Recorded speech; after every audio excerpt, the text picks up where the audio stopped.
that we have to confront, but these years can represent the best in our lives. Coming of Age during Nationwide This Morning on Thursdays explores issues persons 50 and over confront. It also provides expert opinions on how we can improve the quality of our lives as we get older. That's Coming of Age, this and every Thursday during Nationwide This Morning at 6:51 a.m. Starting a renovation project? Start right. Start here at H&L Rapid True Value for all your essentials at our 10 stores island-wide. The time by H&L Rapid True Value is Nationwide time, 5 o'clock. Crisp and refreshing. Room temperature or chilled. A Pure Water would drink. The temperature by Pure Water is 32 degrees Celsius in Kingston, 29 out west in Montego Bay. From the Nationwide News Network, comprehensive, incisive, tough. This is Nationwide at 5. Good afternoon, I'm Ricardo Brooks. And I'm Robianne Williams. In Nationwide News at this hour, Tax Administration Jamaica will pay almost $1.5 billion for two buildings it's yet to occupy. It will probably take us somewhere close to $1 billion. to what? $1 billion. The Jamaican economy has grown by almost 2% for the January to March quarter of 2024. Real gross domestic product for the Jamaican economy grew by an estimated 1.9% in the January to March 2024 quarter. Murders are down 11% as of May 27 when compared to last year. The Holness government will employ 10,000 young people this year through the Youth Summer Employment Program. Diane Abbott readmitted to the main opposition Labour Party in the United Kingdom. In news from the rest of the world, hundreds mourn gang killings of a Haitian mission director and a young American couple. Israeli tanks reach central Rafah as airstrikes continue. In headline sports, two national champions bag podium finishes at World Continental Athletics meet in Europe. And later in our broadcast, in our cover story at 5:35, the Incorporated Masters Builders Association of Jamaica is raising concern about the criteria for local contractors to pre-qualify for work under the government's Spark program. Quantity surveyor Dean Burrows and a former president of the Master Builders Association, Carvel Stewart, will join us. In public opinion at 6:26, we ask, are you comfortable with a secret ballot being used to elect Jamaica's president? Give us your comments by logging on to our Facebook page, Nationwide News Network, and by tweeting us at Nationwide Radio and message us on WhatsApp at 876-285-5693. You can also leave your comments on Instagram at Nationwide90FM. In the nation's business at 6:40, UK's first black woman MP, Diane Abbott, has been restored by the Labour Party but will not be allowed to stand as a candidate in the July 4 general election. This after being suspended last year for saying Jewish, Irish and traveller people do not face racism all their lives. You'll hear more. And Antigua's Prime Minister Gaston Brown says failure to act on the climate crisis could dictate the future of small island developing states. You'll hear more. At 8, it's Prescription for Life with Dr. Andre MacDonald. And at 9 p.m., it's Affairs of the Heart with Rodney Campbell. Tonight's topic, who is to be blamed for infidelity? All these and more as we take you home on air on your mobile, Nationwide 90 FM, Nationwide Radio, JM.com, and on the Nationwide app, available on the Google Play and the App Store. This Tuesday afternoon, it's Tuesday, May 28, 2024.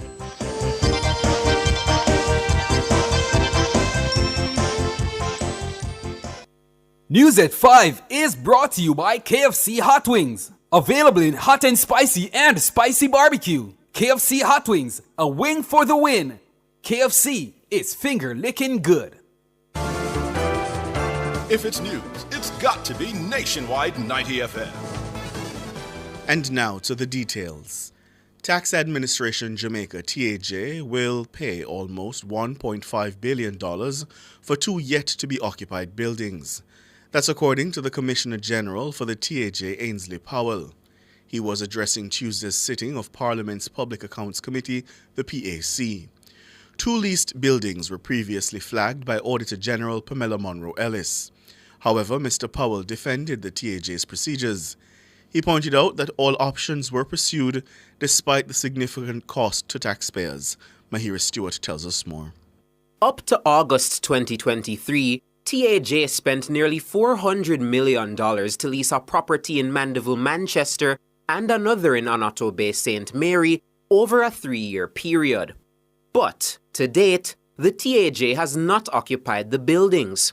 This was revealed in an Auditor General's report tabled in the House of Representatives in March. At the time, Commissioner General of TAJ, Ainsley Powell, partially blamed onerous government procurement rules for the delay in occupying the buildings. In an update this afternoon, Mr. Powell told the PAC that both properties are to be occupied by 2025.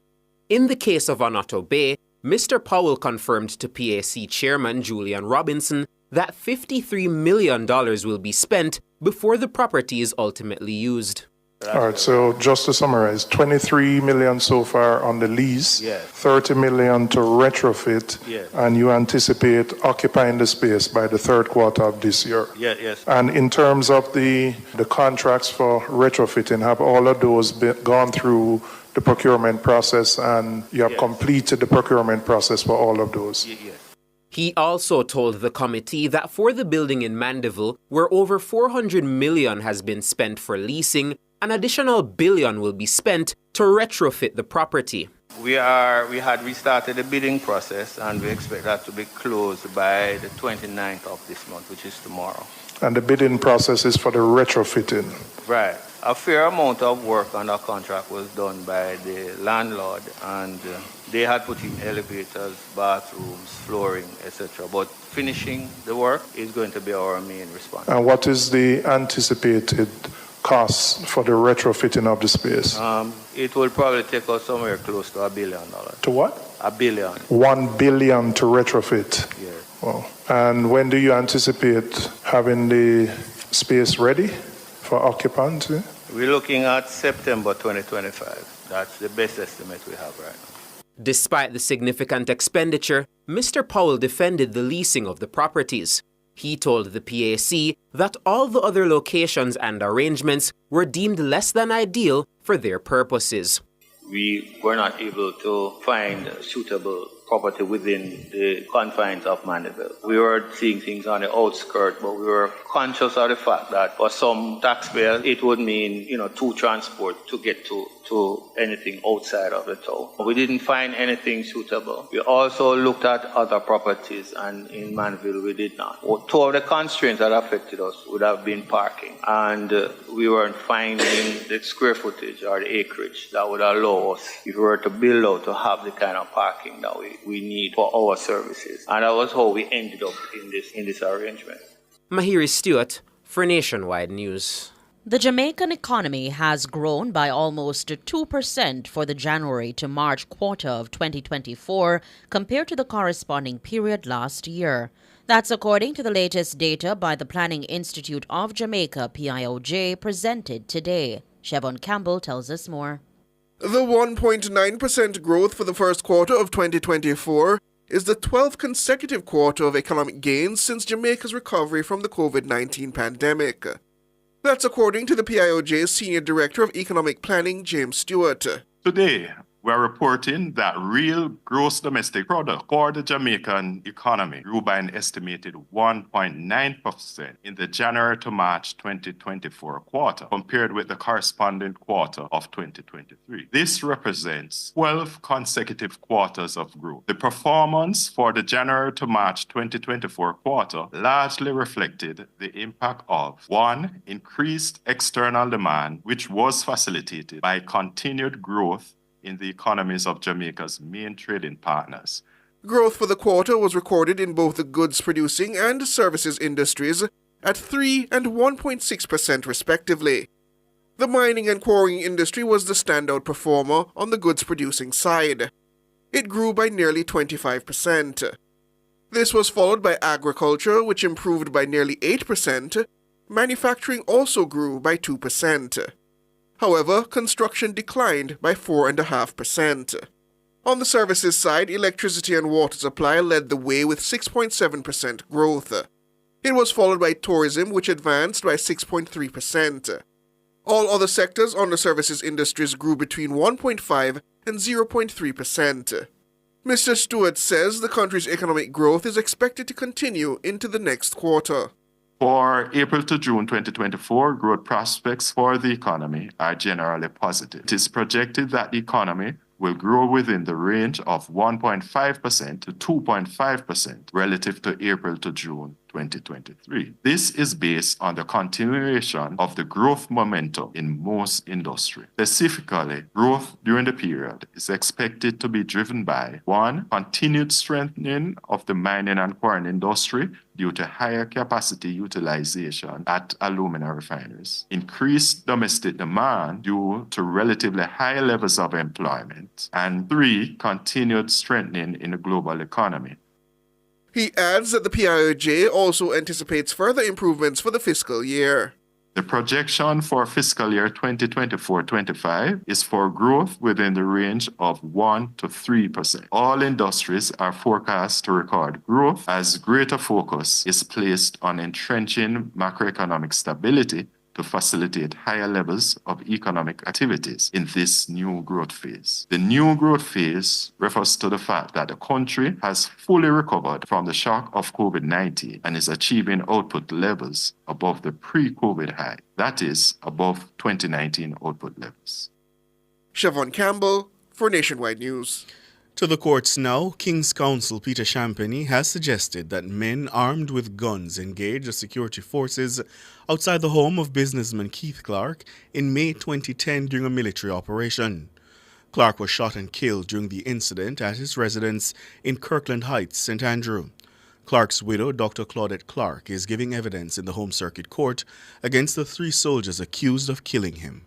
Robian Williams has been following the case. During cross-examination on Tuesday, Dr. Claudette Clark told the court that she didn't see any gunman on her property on May 27, 2010. Her response followed suggestions that there were gunmen shooting at members of the security forces from her property. She was responding to questions from King's Counsel Peter Champagny, who is representing Corporal Odell Buckley, one of the 3 soldiers charged with her husband's murder. With the use of crime scene photographs, KC Champagny submitted that there was no damage done to the rear of 2 SUV cars that were parked facing inward in the driveway. He pointed out that there were 7 gunshot holes in the windscreen of one of the SUVs. Dr. Clark agreed, noting that the cars were damaged in the incident. Quote, "I'm not seeing any on the back because the vehicles were damaged to the front." End quote. KC Champagny asked her if she knew who caused the damage. Dr. Clark answered, "Certainly wasn't me, sir." Again, KC Champagny suggested that there were gunmen on the outside of her premises. Dr. Clark responded, quote, "I was not on the outside, sir. I cannot confirm it or deny it because I was inside the house." KC Champagny pressed on, quote, "The damage to the windshield of both SUVs were caused by the gunmen firing at the security forces. You wouldn't be able to confirm or deny it, would you?" To that question, Clark's widow answered, "I don't know, sir." The military operation was in search of convicted drug lord Christopher Dudus Coke. 3 soldiers, Lance Corporal Greg Tinglin, Corporal Odell Buckley, and Private Arnold Henry, are on trial for Clark's murder. The trial will continue on Wednesday morning at 10. Robian Williams for Nationwide News. Prominent medical doctor Paul Robinson had his bail extended when he appeared in the St. Catherine Parish Court on Tuesday. Dr. Robinson is charged for his alleged involvement with members of the notorious St. Catherine-based Klansman gang. He is to return to court on July 26. Dana Davy reports. Dr. Robinson, who operates in Spanish Town, St. Catherine, is being accused of treating 2 members of the gang who are now incarcerated for gunshot wounds. In outlining the allegations, the court clerk claimed that Dr. Robinson also provided the gangsters with prescriptions in 2020. A copy of the prescription is to be produced to the court, as well as a report from the Ministry of Health and Wellness pertaining to Dr. Robinson's medical license. Dr. Robinson is accused of being a system doctor. The 65-year-old medical practitioner is charged with misprision of felony. He was arrested by the police in April at his office on Yonge Street in Spanish Town. He was subsequently released on station bail in the sum of $100,000. Dr. Robinson is being represented by KC K.D. Knight and attorney Matthew Hyatt. 23 members of the Klansman gang have been arrested and charged under the anti-gang legislation and other serious offenses. These include murder, conspiracy to murder, robbery, illegal possession of a firearm, and illegal possession of ammunition. The reputed leader of the gang, Tesha Miller, is also among those charged. The men will appear in the Supreme Court on July 11 for a case management hearing. Dana Davey for Nationwide News. You're listening to the news on Nationwide at 5. We'll have more after these.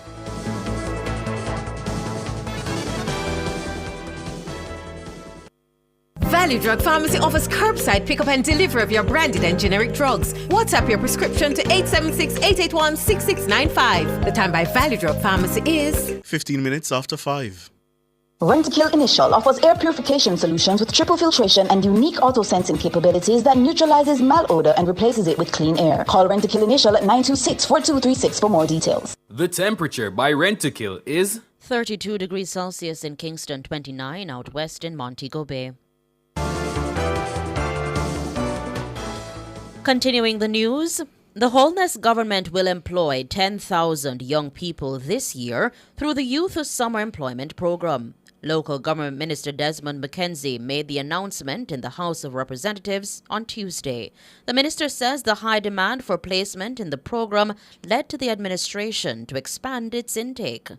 This government recognized the need, and I am pleased to announce that this year, the Youth Summer Employment Program for the first time will be employing 10,000 young people in Jamaica for the summer. For the first time, Madam Speaker. And the launch of this program will come shortly, Madam Speaker. The Youth Summer Employment Program was launched in 2017 to assist in combating youth unemployment island-wide. More than 40,000 young people have since benefited from the initiative. Minister McKenzie says this year the employed young people will be deployed across various agencies in the local government ministry, allowing them a chance to earn an income for the summer holidays. They will be assigned to the Jamaica Fire Brigade, to the SDC, to the National Solid Waste Management Authority, to all state agencies, Madam Speaker. Never before in the history of Jamaica has any government in any one given time has offered so much in terms of employment to our young people. This is a progressive government, Madam Speaker. Desmond McKenzie, Minister of Local Government and Rural Development. The Jamaica Civil Aviation Authority, the JCAA, says an investigation has been launched into an incident that saw a plane make an emergency landing at the Sangster International Airport in St. James on Sunday. The United States-bound Spirit Airlines flight had departed the airport, only to return moments later after an issue was detected shortly after takeoff. Speaking with Nationwide News, Acting Director General for the JCAA, Nicole Morgan, says initial reports reveal that a door indication fault was the cause of the emergency landing. Saturday, Spirit Airlines, and they had declared an emergency and chose to return to the Sangster International Airport. And this was due to a door indication fault. That is what has been reported. They were luckily landed safely. And what would ordinarily take place thereafter is that our flight airworthiness team members would do an investigation into what occurred. Spirit Airlines, however, has that responsibility as well to do that investigation. Mrs. Morgan says following the landing, a different aircraft was used to take the passengers to their destination. She adds that Spirit Airlines has also launched an investigation into the incident. The aircraft which they were using was ferried back to its destination, and a new aircraft came and treated with the stranded passengers who departed at 8:30 on Saturday night. The flight was intended to It's local time 1:30 p.m. and so it wasn't until 8:30 that the passengers were departed. Spirit Airlines has provided an occurrence report. That is a mandatory report that is required in incidents of this nature, and we have received that occurrence report. It hasn't concluded yet, so we would have to await the conclusion of that investigation. That's Nicole Morgan, Acting Director General of the Jamaica Civil Aviation Authority. World in a Minute is brought to you by ABC Electrical Sales. We make things as easy as ABC. Hose assembly and supply, equipping Jamaica for success. And Charles O'Connor Consulting Network, COCN, driven by international accounting standards, modern technology, and integrity. The World in a Minute. Hundreds of Haitians packed into a sweltering church in Haiti's capital on Tuesday to mourn Judes Montes, a mission director killed by gang members last week. Wails filled the crowded church during the early morning service as tears streamed down the face of Montes's wife. The service also honored the lives of American couple Davy and Natalie Lloyd, young missionaries who were shot and killed with Montes. Montes worked as the local director of the Oklahoma-based Missions in Haiti, a religious organization founded by David and Alicia Lloyd, Davy Lloyd's parents. The three were ambushed by gunmen last Thursday night as they left a youth group activity held at a local church in a gang-controlled area in the northern part of Port-au-Prince. Even as Montes was buried in Port-au-Prince, Missions in Haiti says the U.S. Embassy is working on obtaining the documents needed for the bodies of the Lloyds to be flown back to America. Missions in Haiti adds that it has relocated its staff and others to a safer location. Britain's first black female Member of Parliament, Diane Abbott, has been readmitted to the UK's Parliamentary Labour Party. However, it's unclear whether she will stand for the party at the general election. Abigail Bartley reports. Abbott is the first black woman elected to the UK Parliament. She is also the longest-serving black MP in the House of Commons, having been elected in 1987. Abbott is of Jamaican descent. The former Shadow Home Secretary was suspended in April 2023 after saying Jewish, Irish, and traveller people do not face racism all their lives. Her suspension meant she would not be able to stand for Labour in July. Party officials had tried to broker a deal by which she would get the whip back in return for standing down. But it remains unclear if the Hackney North and Stoke Newington MP has accepted that arrangement. Abbott apologised and withdrew her remarks shortly after they were published in a letter to the UK's Observer newspaper. Labour has not confirmed who its candidate will be in the Hackney North and Stoke Newington seat. The party's National Executive Committee, NEC, had issued Abbott with a formal warning for engaging in conduct that was, in the opinion of the NEC, prejudicial and grossly detrimental to the Labour Party. The NEC said it expected her to undertake an online e-learning module, which was a 2-hour anti-Semitism awareness course. Abbott did the module in February, after which it's understood she received an email from Labour's chief whip acknowledging she had completed it. Abigail Bartley for Nationwide News. World in a Minute was brought to you by ABC Electrical Sales. We make things as easy as ABC. Hose assembly and supply, equipping Jamaica for success. And Charles O'Connor Consulting Network, COCN, driven by international accounting standards, modern technology, and integrity.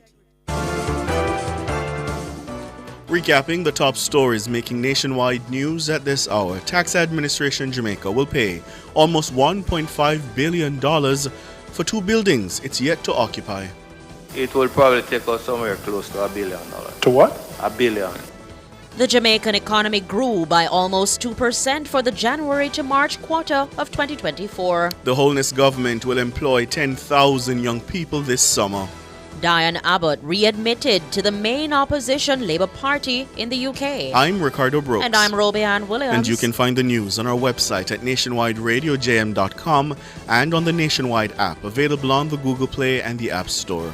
News next, the headlines at 6.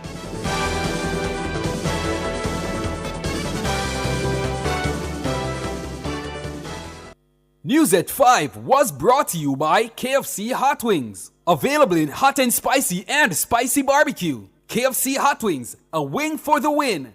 KFC is finger licking good. Me grew up as my granny save her money under her mattress. But at an old time something. That's where I save my money in the bank. And because I want to buy a little house, I also save in a building society. We have to be smart with how we save our money. So, what if the bank crash?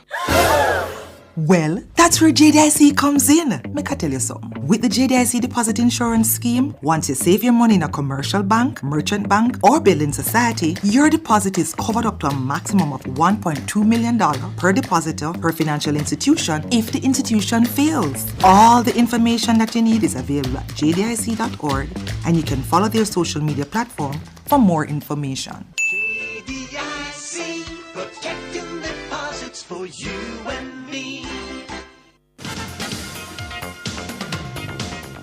Hello, good afternoon, and welcome to Sports here on Nationwide 90 FM. I'm Wayne Walker. National 200 meters champion Andrew Hudson and Raheem Ford were the best placed Jamaicans at today's Golden Spike, a World Athletics Continental Tour gold meeting in Ostrava. Hudson logged 20.56 seconds for second place in his pet event, as victory went to the Olympic champion Andre DeGrasse of Canada in 20.09 seconds. It was DeGrasse's second win on the day. He secured the men's 100 meters as well in 10.10 seconds, ahead of Ford 10.17. Christiana Williams, who is now based in Austria, she finished 8th in the women's race in 11.64 seconds. Victory going to Iwa Sobodowa of Poland in 11.05. National champion Sean Bailey finished 3rd in the men's 400 meters in a season's best 44.93 seconds. The Olympic champion Stephen Gardiner of the Bahamas won in 44.39. Jamaica's senior women's football team is currently in Brazil for 2 international friendlies against the South American giants. The first game is set for Recife on Saturday, the second to be played in Salvador on June 4. Reggae Girls forward Kayla McKenna says they're looking forward to renewing rivalry with the Brazilian girls. It's a massive game for us, especially having just played them in the World Cup. I think to go and play them again, especially in their home soil, they'll be up for it. They'll be excited for it, and so are we. And so hopefully we'll just have a good game and be able to come together as a group and give our best performance possible. Khadija Bunny Shaw is out. She's recovering from a surgery, and McKenna says they will be missing the services of their stricken captain. Yeah, of course. I mean, obviously, Bunny's a big miss for us. She's a massive part of this team, but you know, we've all in the past had to play our parts at different times and step into roles and just kind of do the best we can with it. So I'm excited, hopefully, to have a chance to get some minutes on the field, and as well as every other player here. So yeah, just do the best we can and hopefully have a good game against Brazil. National women's football team player Kayla McKenna. Former coach of Boys Town and now president of the Boys Town football club, Andrew Price, has expressed shock and disbelief at the death of one of his former players, Rafiq Thomas. Thomas was shot dead and another man injured when gunmen invaded a home on Water Street in Denham Town, West Kingston this morning. According to police reports, at around 4:40, armed men entered the house and opened gunfire, hitting both men. Thomas died on the spot, while the injured man has been hospitalized. Price says the 39-year-old striker's alertness in the final third made him very productive. Rafiq was a very humble, unassuming person, very quiet, but at the same time jovial. But it was on the field of play that he really showed his class. He was a skillful, inspirational, prolific goal scorer. And whichever team he played for, he always showed his class in scoring goals. And he has scored many vital goals for me while I coach Boys Town and he played for the club. And I'm sure he has done the same for other clubs that he has played for, such as Tivoli Waterhouse and Humble Lion. So he's known to be a calm, measured and composed in the box. Wasn't somebody who panicked. And I think that was a hallmark of his play. Price says the death of Thomas has left a void in the football family. I'm really saddened at his tragic passing, and I'm really disheartened. And I can't find the words to describe how I feel at this moment. He was just celebrating with us on Sunday night when we won the championship up at the Tony Spalding Sports Complex. So this one really hits hard. He's going to be missed. he brought a lot of joy, and, what we will try and do is remember the great memories that he gave us, scoring some vital goals for the club, and just remembering his electric play on the field. Such a skillful player. I say condolences to his family and close friends. Andrew Price. Jamaican opener Brandon King says the impressive 3-0 series win over South Africa in the recent T20 International Series will hold the West Indies in good stead heading into the ICC World Cup, which gets going at the weekend. King, who was in charge of all 3 games in the absence of regular captain Rovman Powell, says he was encouraged by the performance of the players. The West Indies men scored a combined 547 runs from the 3 games while taking 24 wickets, and King says it's a positive result ahead of the ICC T20 World Cup. Times I've experienced so far. Obviously, it's easy to enjoy when you're winning, but I'm at home, I love the game and I'm really enjoying it. So I don't think we want to drop the intensity. Obviously, as I said, the bigger picture is that we're playing a World Cup, so we'd like to carry this momentum into the World Cup. We still have, a lot of our main players to come in for this World Cup, so it's really exciting for us that we're playing this brand of cricket in these games, and guys are stepping up and showing what they're capable of. So it's extremely promising. Brandon King is the son of economist Dr. Damien King. Members of the West Indies today staged their first training session since arriving in Port of Spain to continue preparation for the World Cup. The squad will be bolstered in TNT by Nicholas Pooran, Andre Russell, Sherfane Rutherford, Shea Hope, Shimron Hitmar, and the captain Rovman Powell. Darren Sammy's men will close out their preparation on Thursday. They take on Australia in their only warm-up game at the Queen's Park Oval, and it's set to start at 6 o'clock in the evening Jamaica time. Meanwhile, in World Cup warm-up matches today, Canada beat Nepal by 6-3 runs. Oman turned back Papua New Guinea, the West Indies' first opponent, next week Thursday. Papua New Guinea was beaten by 3 wickets, and Namibia, they beat Uganda by 5 wickets. And it's now time for the nationwide Olympic Fact, and it's sponsored by Fontana Pharmacy. This is Nationwide's Olympic Facts, brought to you by Fontana Pharmacy. It's all good inside. Did you know that Usain Bolt is the only sprinter to win individual gold at 3 consecutive Olympic Games? Yes, that's a fact. Usain Bolt won gold medals in both the 100 and 200 meters in Beijing 2008, London 2012, and 2016 in Rio. That was Nationwide's Olympic Facts, brought to you by Fontana Pharmacy. It's all good inside. That's sports. We're going to be back with more at 6:05.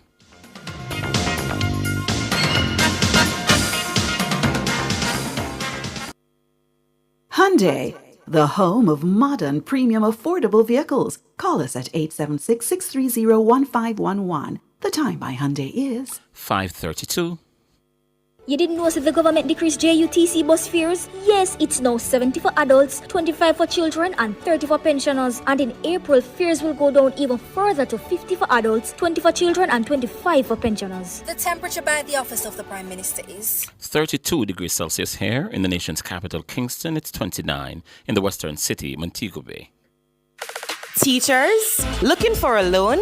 Look no further. At Chris and Charles, you can borrow up to $2 million without a guarantor. We understand the difference your job makes, so here's a little extra support just for you.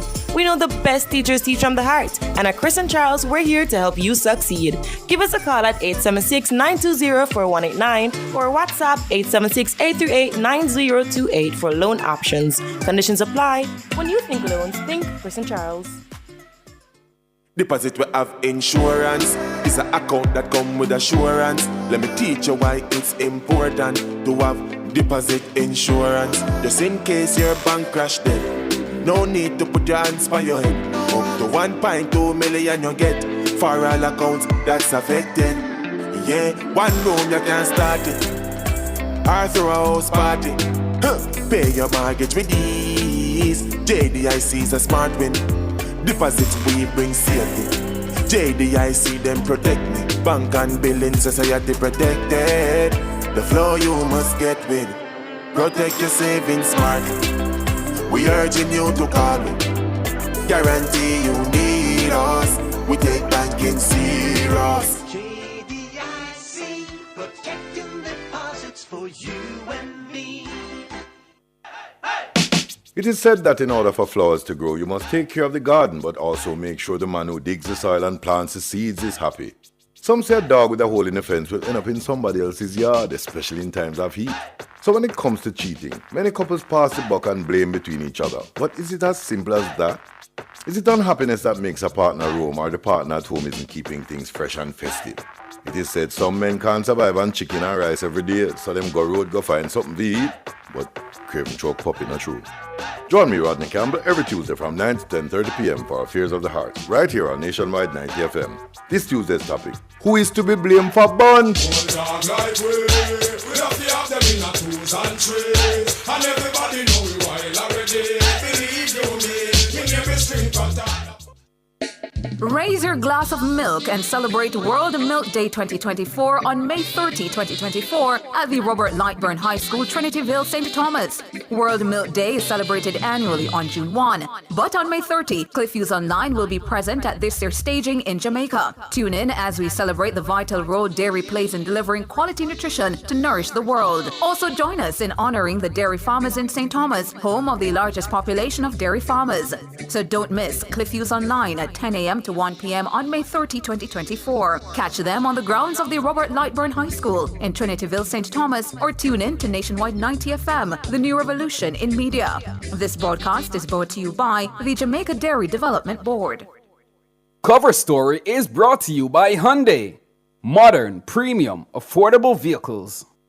Drive Hyundai vehicles beyond your dreams with an exclusive 5.99% interest rate. Yes, shop Hyundai vehicles and get a super low 5.99% interest rate on your car loan. Plus 2 years free service, 1 year insurance, and 5 years warranty. Offer valid on all 2024 Hyundai vehicles. Drive your Hyundai with the lowest interest 5.99%. Conditions apply. Good afternoon. Thank you so much for joining us here Nationwide at 5. I'm Cliff Hughes. Good afternoon, listeners. Good afternoon, Cliff. I'm Ricardo Brooks. Hello to you if you're joining us on radio. Hello to you if you're joining us on the app. And good afternoon to our friends on YouTube. And the stream on YouTube, Nationwide 90 FM. If you're not subscribed, you should be. So hop on over and join the community. Sure. They get very tough there, I must warn you. Yes, man. Rowdy crowd. Yes. All right, in our cover story this afternoon, what happened at Parliament's Public Accounts Committee meeting today. They dealt with the Tax Administration of Jamaica, THA, and the controversy that blew up earlier this year when it was revealed that the THA had spent hundreds of millions of dollars preparing 2 buildings it is yet to occupy. The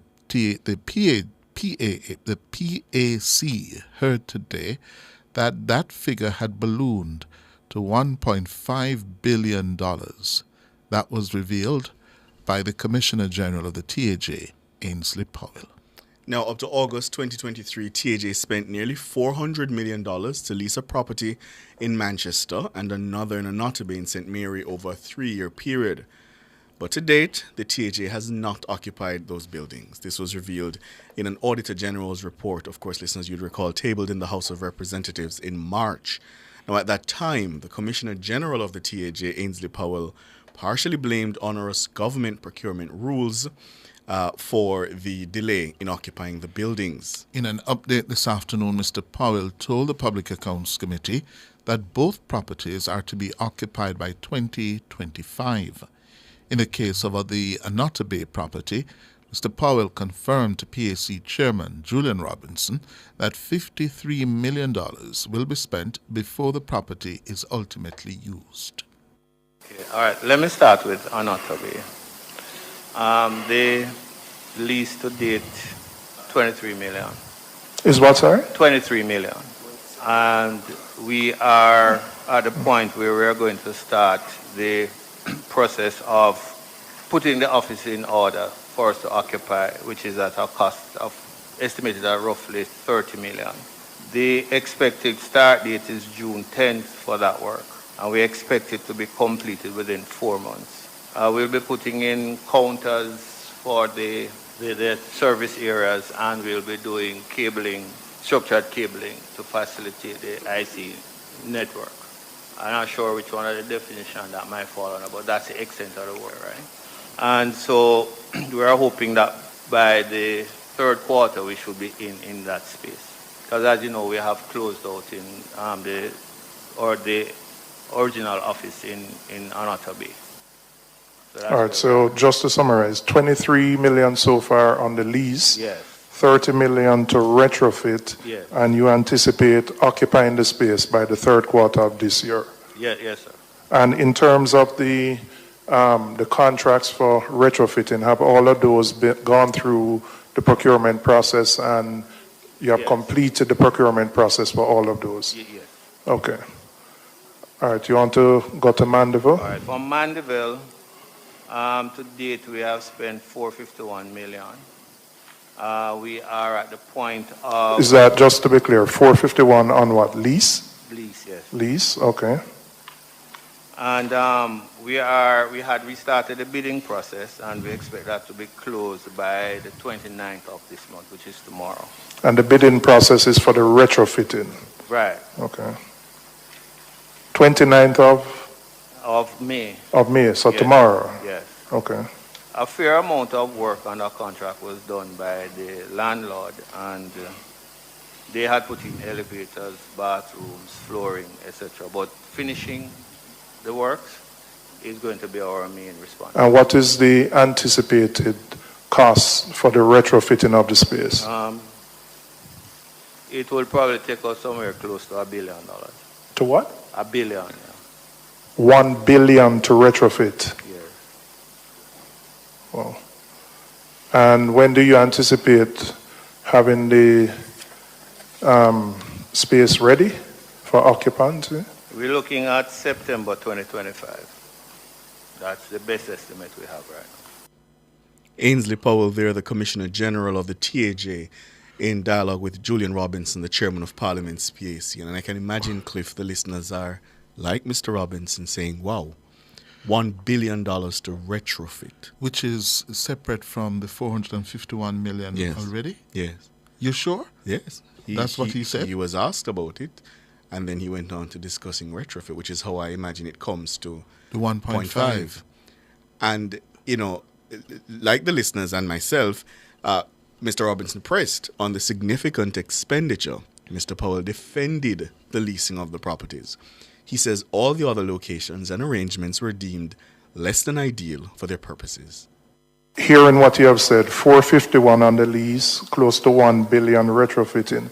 Has there been a cost-benefit analysis done to determine whether it would have been better for the government to build its own building or to use an alternative, given the cost? Because we're talking about close to 1.5 billion for both lease and retrofitting by the time you occupy. When we started out, we had actually pursued the acquisition of property, which we were not able to find suitable property within the confines of Mandeville. We were seeing things on the outskirts, but we were conscious of the fact that for some taxpayers, it would mean, two transports to get to anything outside of the town. We didn't find anything suitable. We also looked at other properties, and in Mandeville we did not. Two of the constraints that affected us would have been parking. And we weren't finding the square footage or the acreage that would allow us, if we were to build out, to have the kind of parking that we need for our services. And that was how we ended up in this arrangement. Okay. Ainsley Powell, the Commissioner General of the TAJ, and before him, Julian Robinson, the Chairman of Parliament's Public Accounts Committee. Well, the Member of Parliament for North Clarendon, the JLP's Dwight Sibley's, then asked if any predictions were made as to the projected costs for leasing the properties. Mr. Powell further defended the decision that was made. When I was preparing to come here and I read the Auditor General's report, nowhere in it did I see there was a budgeted cost or anything that you would have gone outside of or what was the estimated cost for a project such as the one that you had undertaken to do. So I wasn't able to form for myself that the amount spent, was it exorbitant, or just within these kind of projects that we would find this. Yes, I got also that there was some issue, as was expressed by you before, but I just wanted to know whether we were outside of what projects like this would cost. All right. There are things where we didn't necessarily document them, but I could give you some examples of some of the options that were put before us. We got one option where somebody had 8 acres, and their proposal was they will build out and we either acquire or lease. That option was not a feasible option because there was no bounds in terms of what would be the cost to build out. It was raw land, right? No infrastructure, etc. And therefore, that was an option that was off. We saw another property, but it was way above market price when we did our investigation. And it therefore meant that to pick that option would have been a challenge. We saw 2 other properties. We were even trying at the depot. But then my layman assessment, and we asked, the areas that we were going in, that would have been near a sinkhole, which would have meant that we would have a challenge in terms of drainage, etc. And so those are some of the things that shift us into finding a space that we could retrofit. Ainsley Powell there, Commissioner General of the TAJ. Before him, Dwight Sibley is the MP for North Clarendon. Now, part of what... We're up on the break. Let's take the break and come back.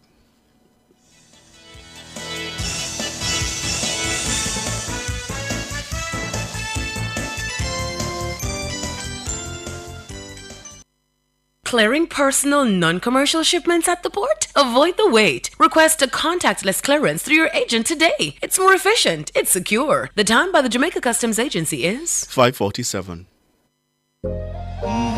Welcome Deluxe, the cream cracker that rises to the top. So crisp, so light, so buttery. When you're good, you're just good. Hey, had the national flavor. You're gonna want to buy this bag. So good. It's just so good. Welcome Deluxe, the cream cracker that rises to the top. So crisp, so light, so buttery. National Baking Company, just so good.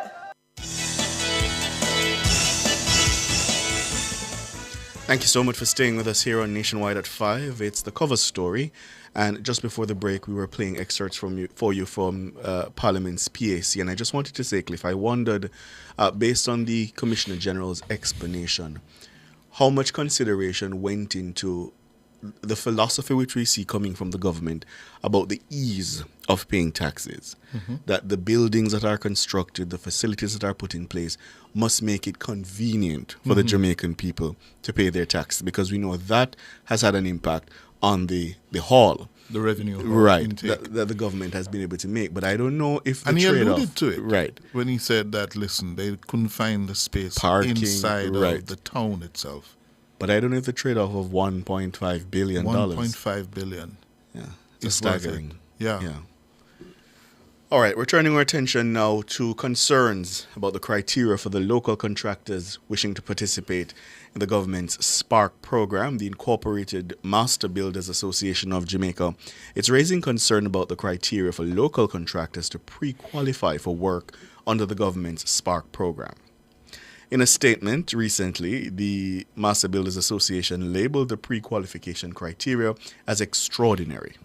The Spark program will see $40 billion spent on modernizing more than 2,000 roads in Jamaica. It will target community, parochial, and secondary roads.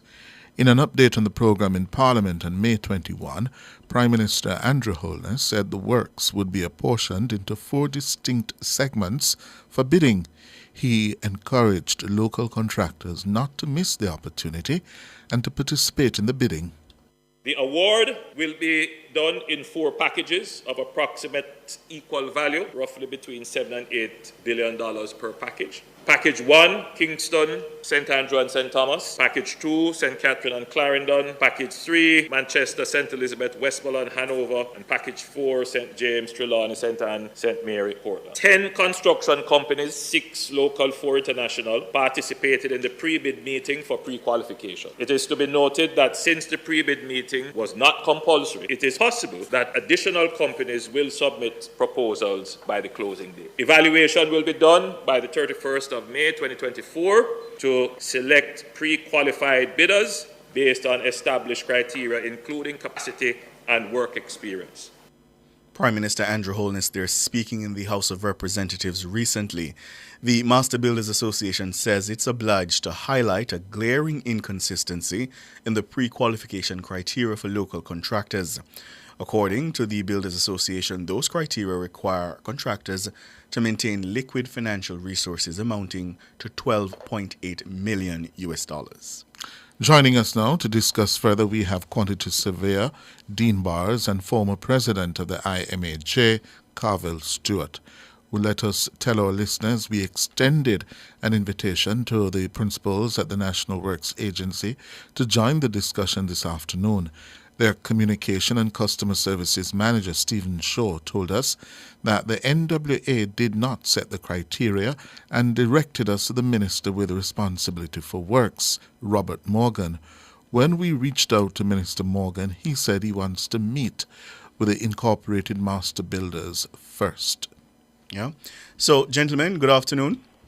Good afternoon, gentlemen. Good afternoon to your listeners. And have you had that invitation to meet with the minister yet? I am not aware of it. Neither am I aware. Oh. Well, to the issue, the deeper issue, help us to understand this liquid financial requirement of almost $13 million US. This is for each contractor? Yes. It is for each contractor. Each contractor. Oh, that's almost what? 2 billion over Jamaican dollars? Over 2 billion Jamaican dollars. 2 billion. Oh? And I understand that there could be a consortium arrangement. Just explain how that works. Well, each member of the consortium has to satisfy that requirement. Yes. Oh. In other words, if you have 4 people, 2 people, whatever it is, it's 2 billion times the number. Oh, so each contractor has to have that available. So explain why then have the concept of a consortium, because that would seem to be defeating that purpose. If you have to stand on your own anyhow. Yes. Yes. Well, I think I'm known to say what the facts are. This is not new or unusual. During the JDIP period, they had put out a similar invitation. And at that time, it was something like we had to have done $270 million US over a period of time over which $270 million US of road work had not been done. There was another time when for you to pre-qualify to do work, I think it was on Norman Manley, you would have had to have experience working on 3 international airports. Yes. Yeah. So this is not unusual. It is just, let's face the fact, it's to exclude Jamaican contractors. It has no other objective. It is par for the course, because the But hold on, if it is par for the course, why it is meant to exclude? If the that local, is standard If it practice. is standard. It doesn't follow. No, if what is standard. No, I'm just saying that there are previous examples to excluding Jamaican contractors, and I cited two previous occasions. So do I understand you to be saying in the other instances when the system was set up this way, you're saying that you believe in those instances as well, that was the intention? Well, could well be. No local contractor was able to qualify on their own. Just It to was highlight on this one, Yes. each contractor is asked to demonstrate that he has a turnover of $5 billion per year Right. for the past 8 years. And the Ministry of Work themselves, who is responsible for all the work in the country, has a budget of just under $7 million for this year. So there's no one contractor who will be doing all the work for the Ministry of the Works. Therefore, it obviously excludes the local contractors. Yeah. You say you haven't been invited to a meeting with the minister just yet, but have you made any kind of approach to the government since the Prime Minister invited you all to bid? To my knowledge, the first reference was to the NWA, because it is the NWA who had issued the invitations. That's correct. And had convened the pre-bid meeting. Yes. So the questions had to go to the NWA, and they were made to the NWA, and you yourself got a response just now that it is not the NWA who developed and promulgated these requirements. Mm-hmm. Right? It was a higher authority. Yes. Mm-hmm. So, I should say that sorry, Carvel. I should say that the invitation posted in the newspaper indicated that the procuring entity is the NWA at 140 Maxwell Avenue. Therefore, we would not be looking elsewhere to ask any questions. Yeah, in the initial time. Let me ask you, in terms of international best practices, yes? For example, some other jurisdictions, how do these pre-qualification criteria for local contractors stand up? Are they in keeping or what? No, they're not necessarily in keeping. Also, if an administration is seeking to truly involve their local competence, you would not have put up $40 billion in 4 packages, requiring that each is going to be awarded almost equally. And I've found a little difficulty with the numbers of the average mentioned by the Prime Minister, who said maybe $7 or $8 million. None of those add up to 4 times 40, right? No. To get to 40. So my average would have been 10 billion each. And it is suggesting, therefore, that a package of 10 billion is what would be awarded to people who had to do, what, $8 billion or something, $5 billion. Yes. Over the of the last 10 years, 8 of the last 10 years, 8 of the 10. they would have done $5 billion. So now they're being asked to do $10 billion. So the numbers don't add up. The intent, for me, is very clear, and I've always spoken out frankly. If you're going to include work for local contractors, not as subcontractors, but as contractors, there are different ways that you could have packaged $40 billion worth of work. Yes? So that, because even with someone getting $10 billion worth of roadworks, you would not be everywhere from day one. There would have to be a schedule that takes you from location to location over the 2 years over which the execution is to take place. So I am convinced that it is structured to exclude our people. And what would be the rationale for that?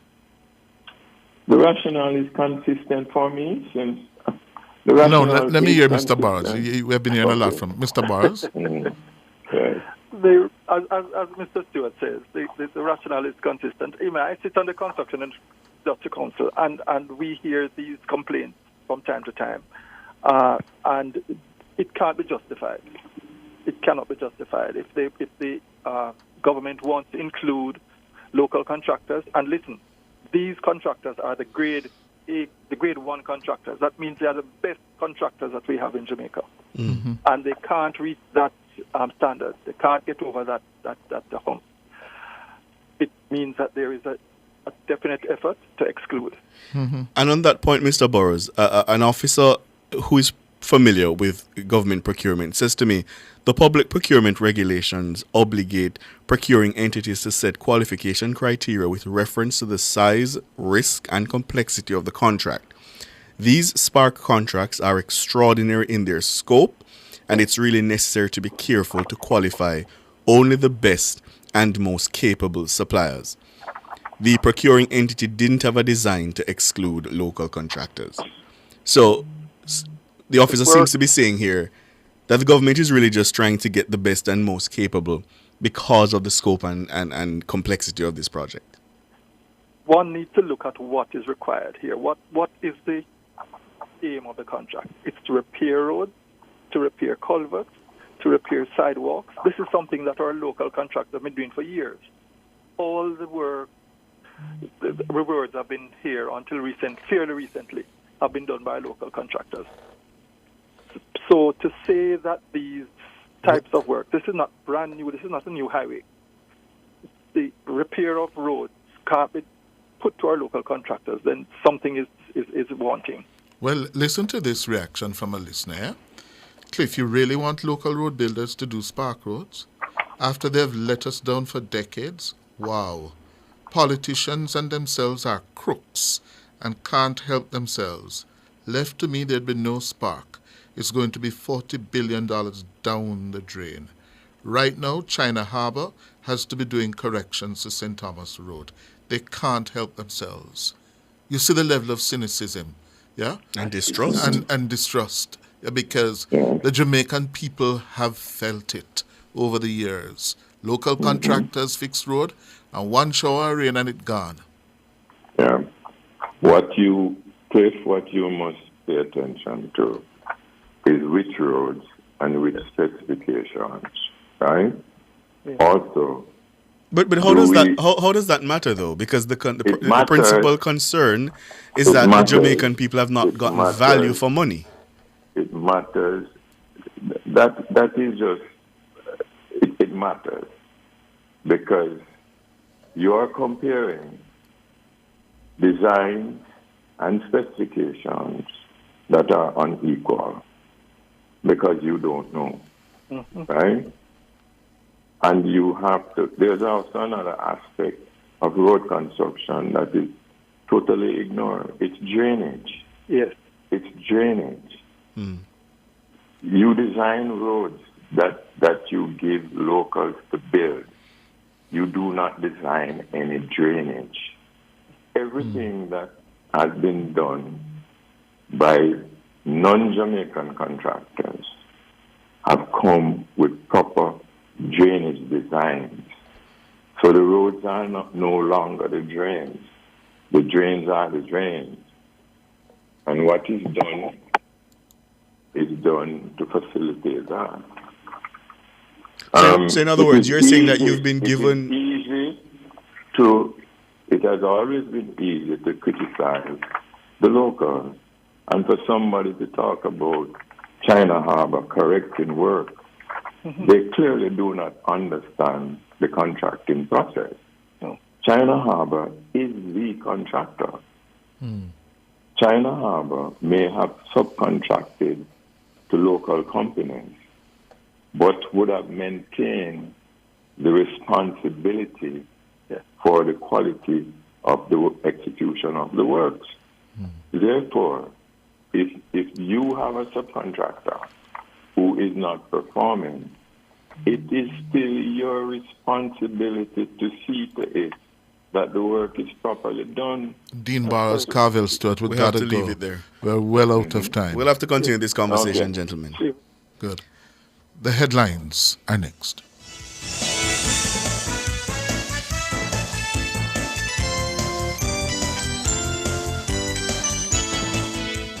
Cover Story was brought to you by Hyundai. Modern, premium, affordable vehicles.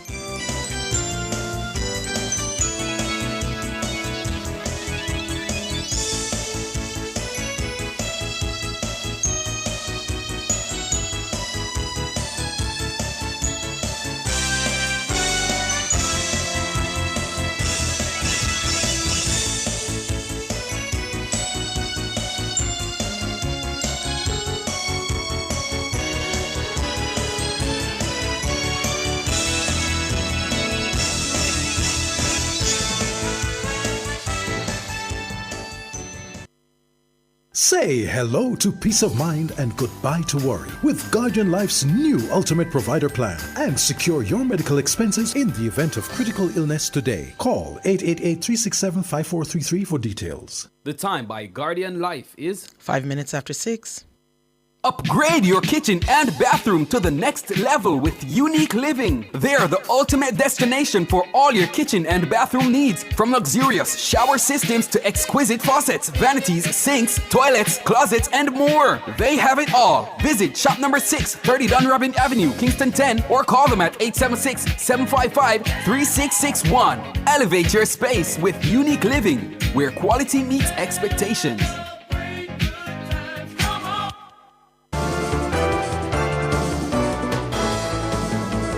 Nationwide headlines at 6. Good evening. With the headlines at 6, I'm Nora Gay Banton. Tax Administration Jamaica TAJ will almost $1.5 billion for 2 years yet to be occupied. Pardon me for that.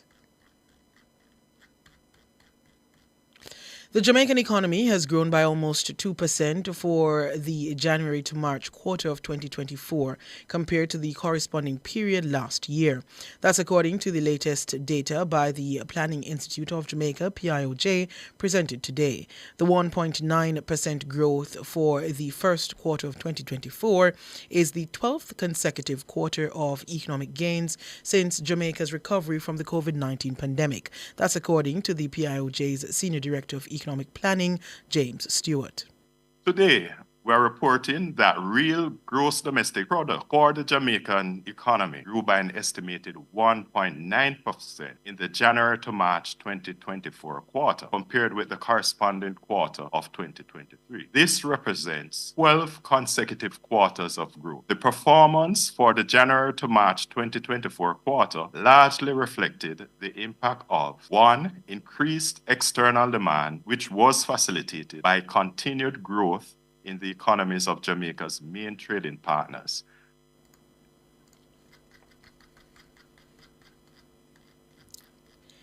Growth for the quarter was recorded in both the goods producing and services industry at 3% and 1.6% respectively. The mining and quarrying industry was the standout performer on the goods producing side. It grew by nearly 25%. This was followed by agriculture, which improved by nearly 8%. Manufacturing also grew by 2%. However, construction declined by 4.5%. On the services side, electricity and water supply led the way with 6.7% growth.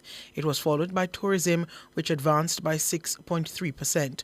All other sectors on the services industries grew between 1.5 and 0.3%. Mr. Stewart says the country's economic growth is expected to continue into the next quarter. For April to June 2024, growth prospects for the economy are generally positive. It is projected that the economy will grow within the range of 1.5% to 2.5% relative to April to June 2023. This is based on the continuation of the growth momentum in most industries. Specifically, growth during the period is expected to be driven by 1. Continued strengthening of the mining and quarrying industry due to higher capacity utilization at alumina refineries, increased domestic demand due to relatively high levels of employment, and 3. Continued strengthening in the global economy. James Stewart, PIOJ Senior Director of Economic Planning. The Holness government will employ 10,000 young people this year through the Youth Summer Employment Program. Local Government Minister Desmond McKenzie made the announcement in the House of Representatives on Tuesday. The minister says the high demand for placement in the program led the administration to expand its intake. This government recognized the need, and I am pleased to announce that this year, the Youth Summer Employment Program for the first time will be employing 10,000 young people in Jamaica for the summer. For the first time, Madam Speaker. And the launch of this program will come shortly, Madam Speaker. The Youth Summer Employment Program was launched in 2017 to assist in combating youth unemployment island-wide. More than 40,000 young people have since benefited from the initiative. Minister McKenzie says this year the employed young people will be deployed across various agencies in the local government ministry, allowing them a chance to earn an income for the summer holidays. They will be assigned to the Jamaica Fire Brigade, to the SDC, to the National Solid Waste Management Authority, to all state agencies, Madam Speaker. Never before in the history of Jamaica has any government in any one given time has offered so much in terms of employment to our young people. This is a progressive government, Madam Speaker. Desmond McKenzie, Minister of Local Government and Rural Development. Those were the headlines at 6. I'm Nora Gay Banton. Sports is next.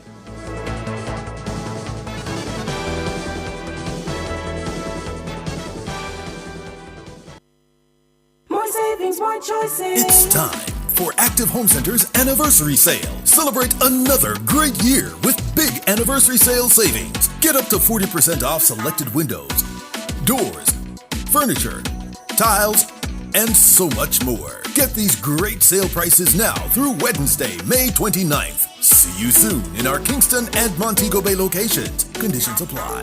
Active Home Center. More savings, more choices. Savings, more choices.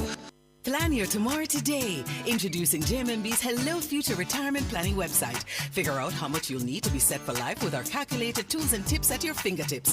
Visit hellofuture.jmmb.com and start your journey to your dream retirement today. Conditions apply.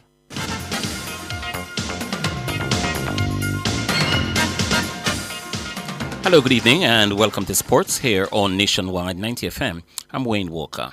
National 200 meters champion Andrew Hudson and Raheem Ford were the best placed Jamaicans at today's Golden Spike, a World Athletics Continental Tour Gold meeting in Ostrava. Hudson logged 20.56 seconds for second place in his pet event as victory went to the Olympic champion Andre DeGrasse of Canada in 20.09.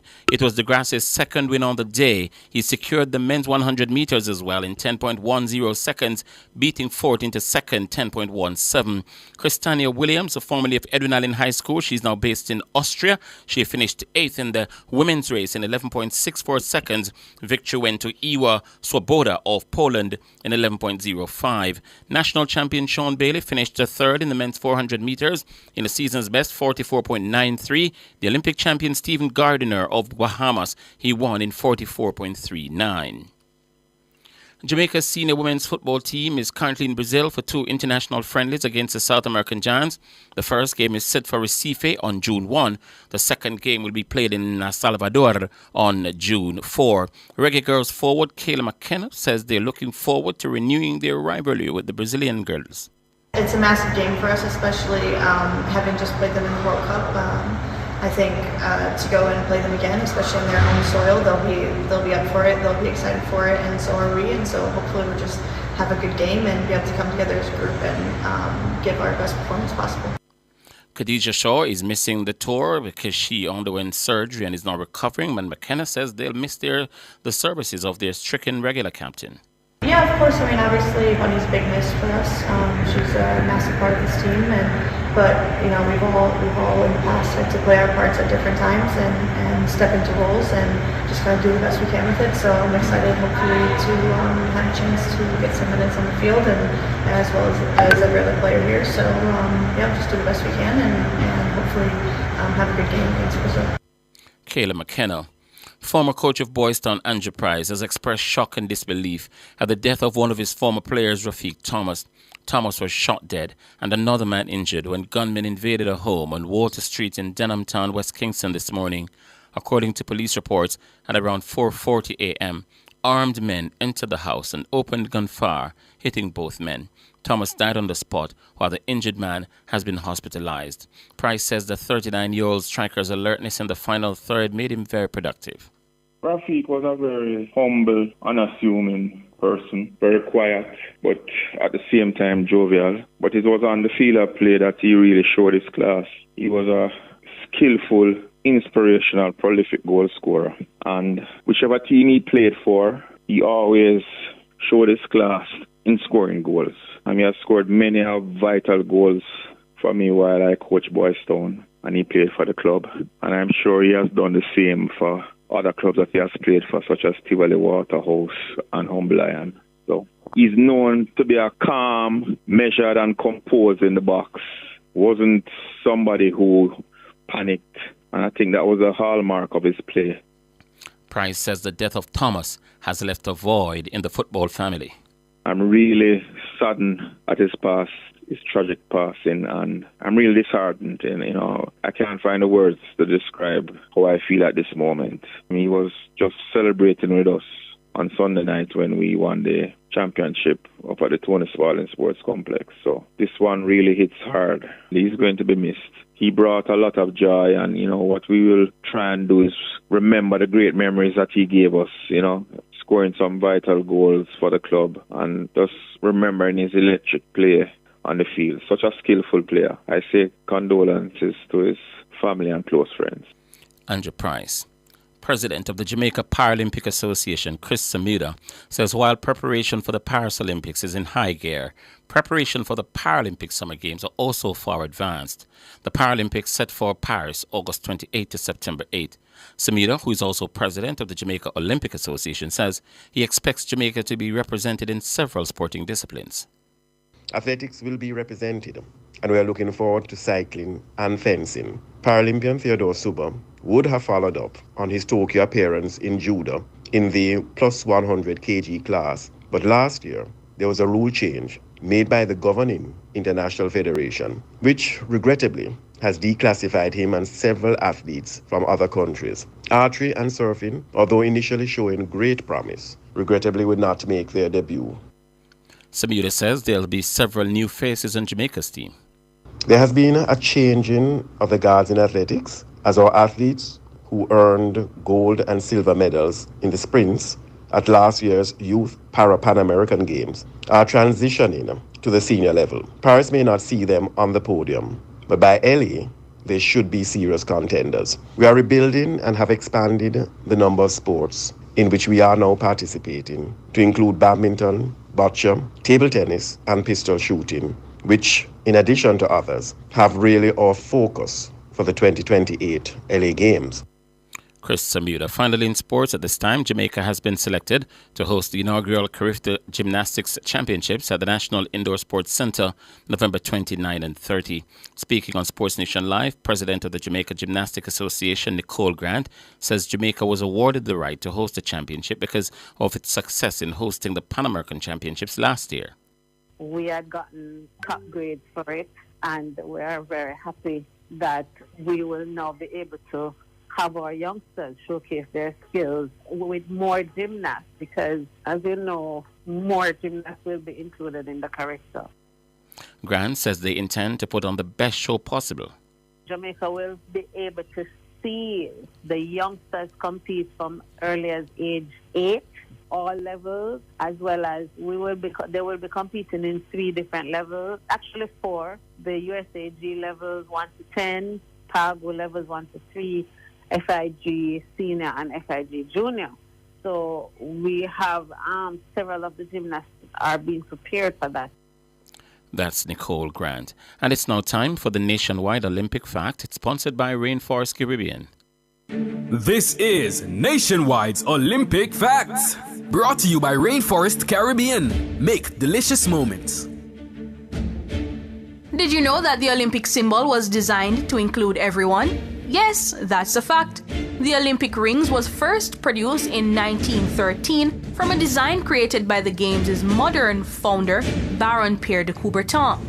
Their 5 colors reflect colors found on the flags of all participating nations, so everyone is represented.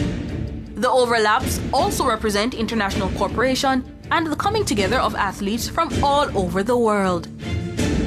That was Nationwide's Olympic Facts, brought to you by Rainforest Caribbean. Make delicious moments. And that's sports.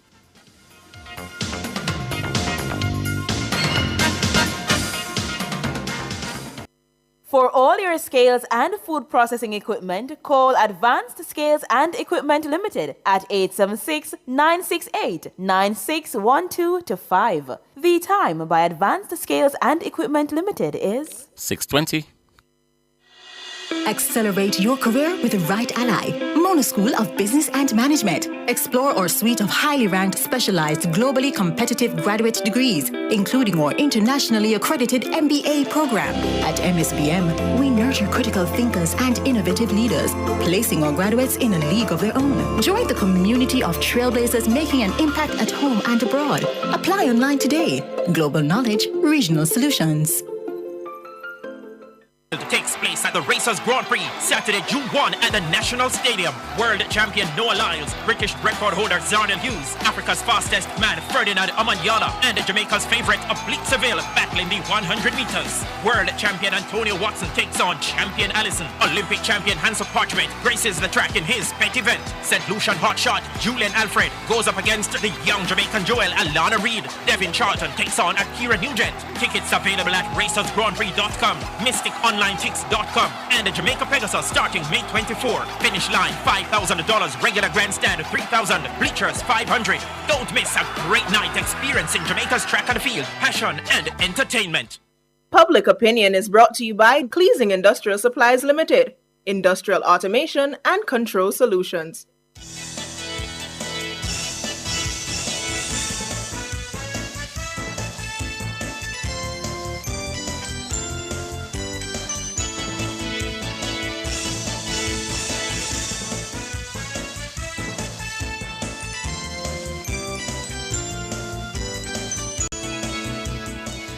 Good evening, and welcome to Public Opinion. I'm Robeanne Williams. A special good evening to our friends over on YouTube. Thank you so much for tuning in. You know, we like to hear from you, so we ask you to weigh in live in the comment section on today's Public Opinion. It has to do with constitutional reform. So let's get to it. Minister of Legal and Constitutional Affairs, Marlene Malahoo Fort, says the proposal to allow parliamentarians to vote by secret ballot for the appointment and removal of a Jamaican president from the office is to avoid the process of falling into disrepute. Now, the proposal is contained in the ministry paper tabled in Parliament and based on the report from the Constitutional Reform Committee, CRC. We felt as that because the office is what it is and what we hope it to be, the result of the vote and a decision being taken would be the best result, because we don't want in the process to bring it into disrepute. If you put your representatives in Parliament and they are making a decision, they make the decision.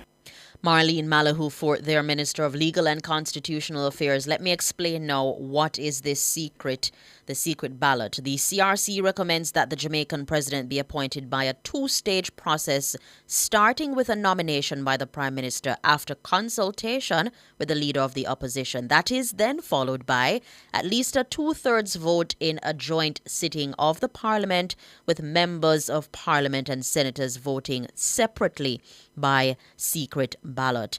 Where consensus cannot be reached on the nomination by the Prime Minister and the opposition leader, both leaders then nominate their preferred candidate, who must then be endorsed by a simple majority of both houses of Parliament, voting separately by secret ballot. So in public opinion, today we're asking, are you comfortable with a secret ballot being used to elect Jamaica's president?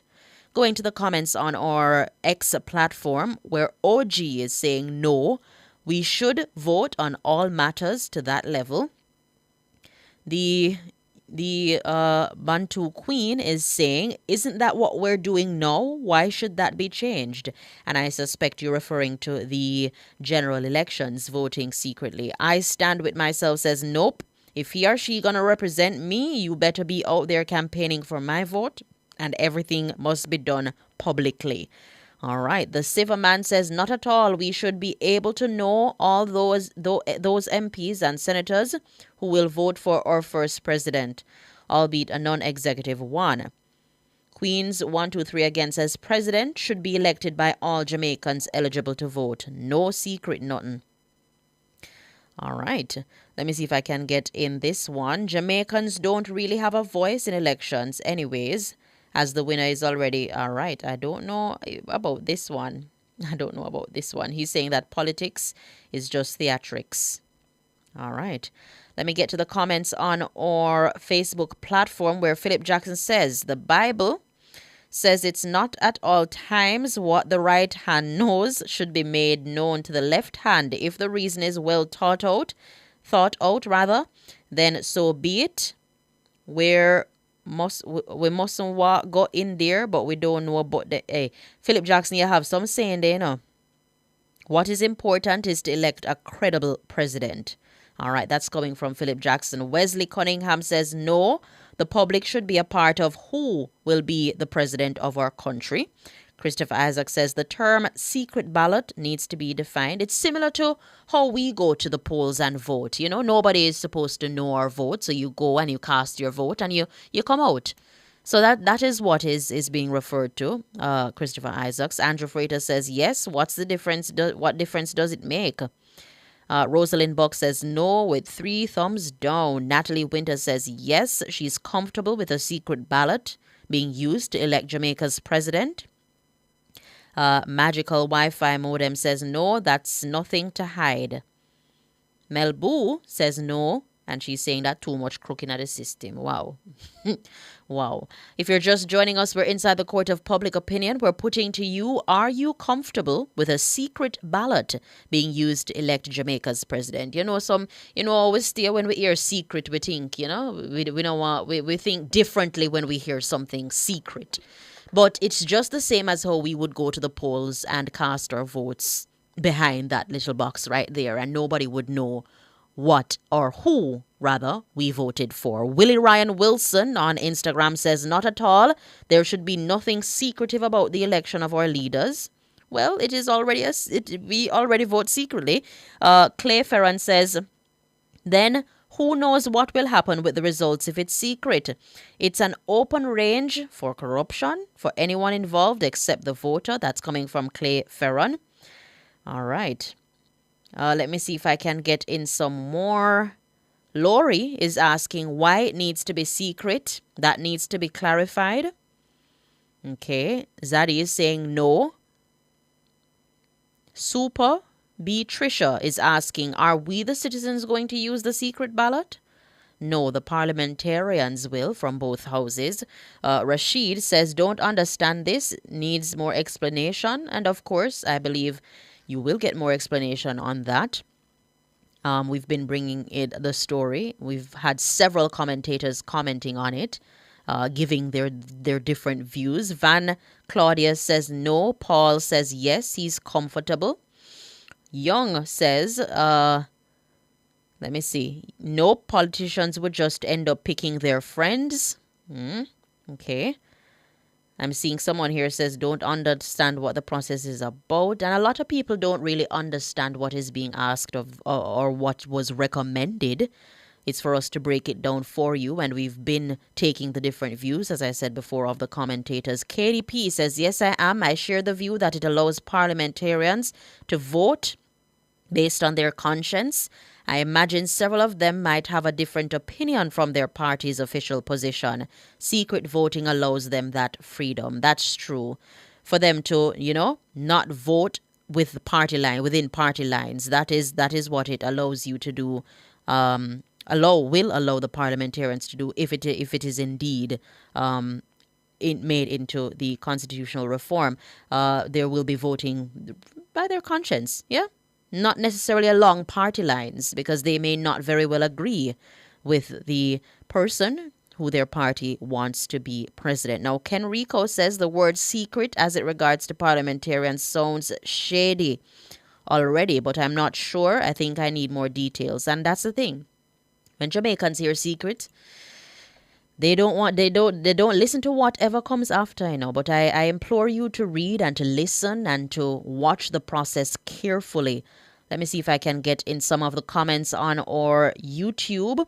Gregory Dawes says, voting for our president is the only way to go. The people of Jamaica. Donovan Phillips says, I believe all of us as Jamaicans should go out to vote to choose our president. I think the word secret is causing trouble here. And that's what I'm saying. When we hear the word secret, some Jamaicans, they don't listen to anything that come after. Some of us, we're not going to listen to the explanation as it relates to why it is that, secret ballot. And it's just the same, as I pointed out, it's just the same as how we would go out to vote and vote for who we want to. Let me see if I can get in some more. Ursuline Bowen says ballots would be padded. Curtis Latibodier says, very difficult to listen to some of these comments. They need to know what a secret ballot is. Yes, indeed, Curtis Latibodier. I do agree with you that more education is needed on this one, on this recommendation. She's saying, Latibodier is saying, but it's similar to what the public does every time. And that's what I'm saying. It's similar. But some people hear secret, they're going to think shady. Devon White says, secret vote in the context is one not know who voted for whom. Exactly. You don't know who vote for who. But when you hear secret and parliamentarians, All right, let me see if I can get in some more. Patrick Samuels is questioning, do we have open voting policy? That's a good one there. Let me see if I can get in some more. Scrolling to see. I'm seeing some comments coming in. MS says, secret to me means the voter will be anonymous. Exactly. The voter will be anonymous, or the vote casted will be anonymous. Okay, so MS is saying secret to me means the voter will be anonymous. Philip Jackson says, I think the word private would be better than secret. Well, the wording is throwing off a lot of people. That threw off a lot of people. Patrick Samuel says a parliamentarian is an individual. It may have individual repercussions. And he's questioning, do we have an open voting policy? Let me see. Juliet Sanchez is asking, why so many people concerned about voting no? Only 29% of the population voted in the last election. Yes, indeed. Master Jam is saying no secret voting. All right. Well, a lot of comments coming in. Yes, Latibodier, Curtis Latibodier. We're always suspicious, indeed, when we hear that. I'm not certain. But let's see how it goes, if that recommendation will be any at all accepted in this constitutional reform process. So many things to zoom in on and to consider, we the public, but I implore you to read and to listen to all the credible sources that you can find or that exists on this matter, because a lot of misinformation and disinformation will be out there. So listen to the credible sources, read to show thyself approved, and also listen. Thank you so much for participating in Public Opinion. The Business Report is up next.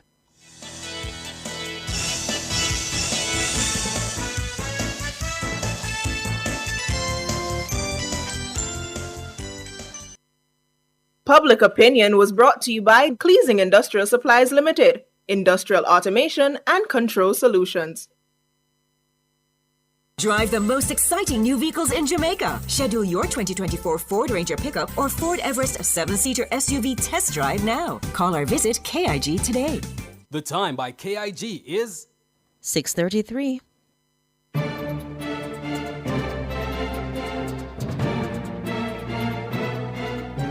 Hello, good evening, and welcome to Nationwide's Business Report. I'm Robianne Williams.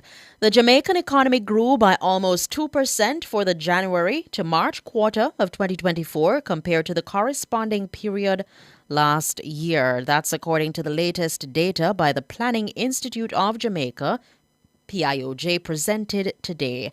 PIOJ's Senior Director of Economic Planning, James Stewart, says the 1.9% growth for the first quarter of 2024 is the 12th consecutive quarter of economic gains since Jamaica's recovery from the COVID-19 pandemic. Growth for the quarter was recorded in both the goods producing and services industries at 3% and 1.6% respectively. Now, the mining and quarrying industry was the standout performer on the goods producing side. It grew by nearly 25%.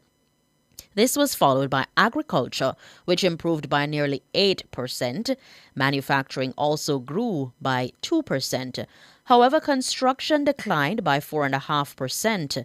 On the services side, electricity and water supply led the way with 6.7% growth.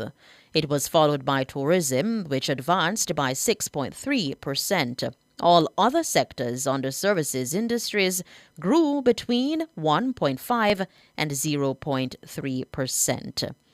And in the currency markets at the close of trading today, it cost 156 Jamaican dollars and 59 cents to buy $1 US, 198 Jamaican dollars and 76 cents to buy $1 British pound, and 115 Jamaican dollars and 44 cents to buy the Canadian dollar.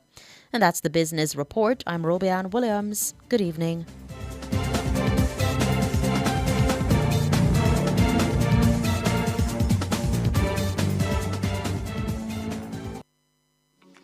Invest in Jamaica and make your money grow. Invest in Mayberry Jamaican Equities Bond, a safe and purposeful way to invest. How? We carefully invest your funds in top local companies, empowering you to profit from multiple businesses, not just one. With a minimum investment of just $20,000 and an interest rate of up to 10.5% per annum, it's more than just growth. It's profit with purpose. Discover more at www.profitwithpurposeja.com or contact your investment advisor for full details. Profit with purpose. Invest with Mayberry.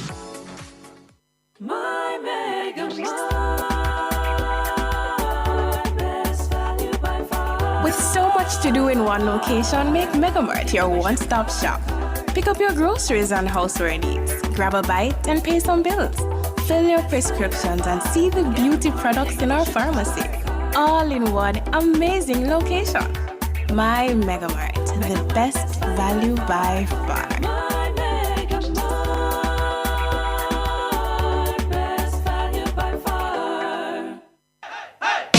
It is said that in order for flowers to grow, you must take care of the garden, but also make sure the man who digs the soil and plants the seeds is happy. Some say a dog with a hole in the fence will end up in somebody else's yard, especially in times of heat.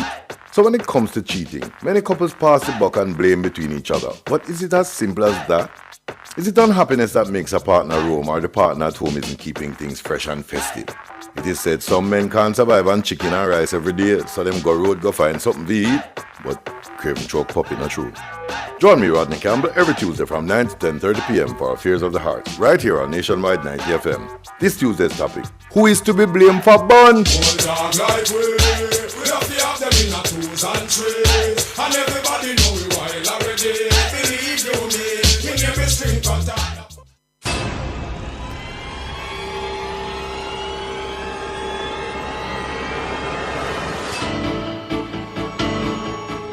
If it's in the public's interest, it's the nation's business during Nationwide at 5. The nation's business.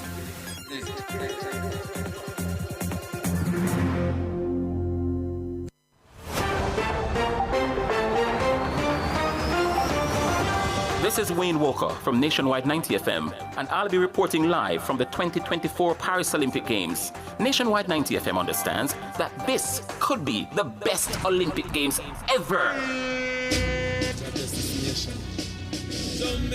Never miss a single moment, update, commentary, or analysis from the 2024 Paris Olympic Games when you tune into Nationwide 90 FM. Ronnie James is coming at Hudson Smith, but watch the Jamaican! Here comes Antonio Watson. This could be a photo finish. The Jamaicans got it! Nationwide 90 FM, we promise to give you A+ coverage powered by our silver sponsors, Digicel and Supreme Ventures Limited.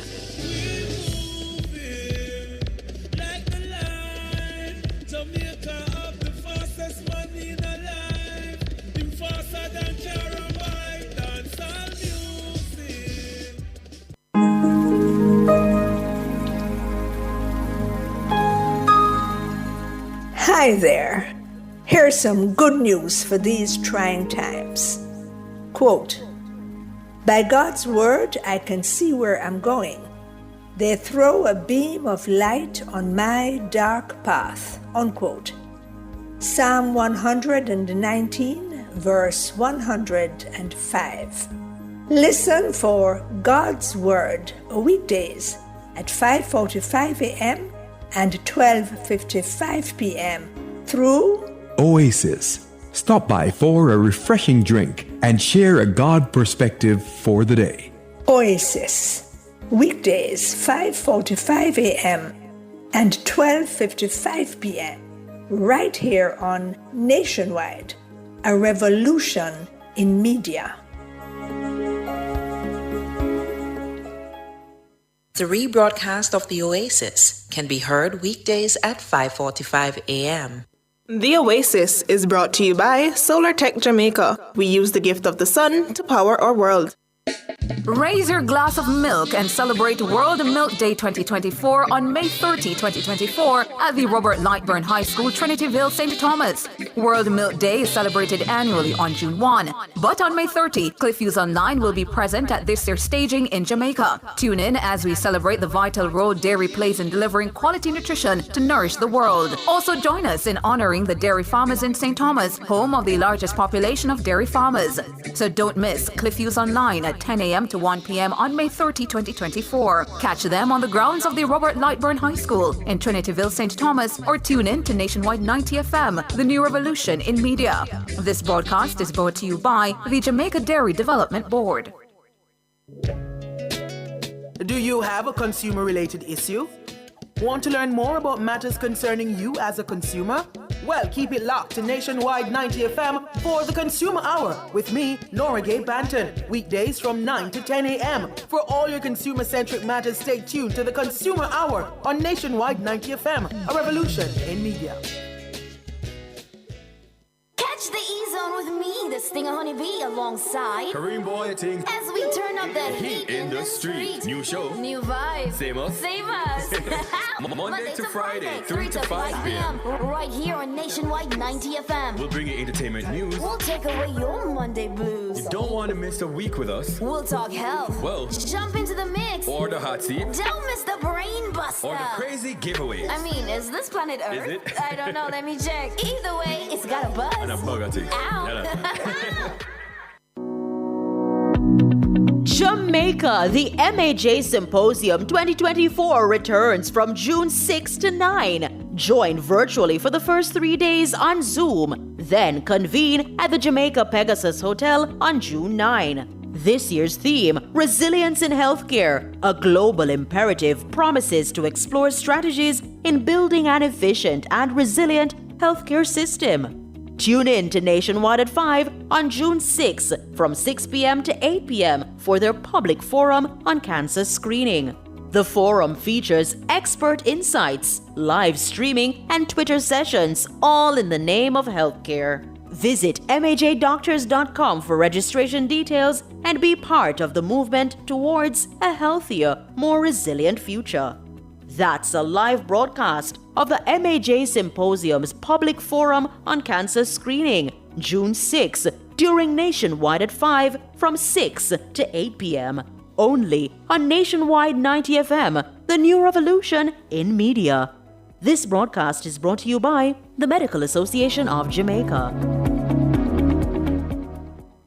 Chewy flavor with delight. It really, really nice. May I say it twice? The time by Jamaica Mountain Peak Golden Turmeric Latte is... It's 6:43.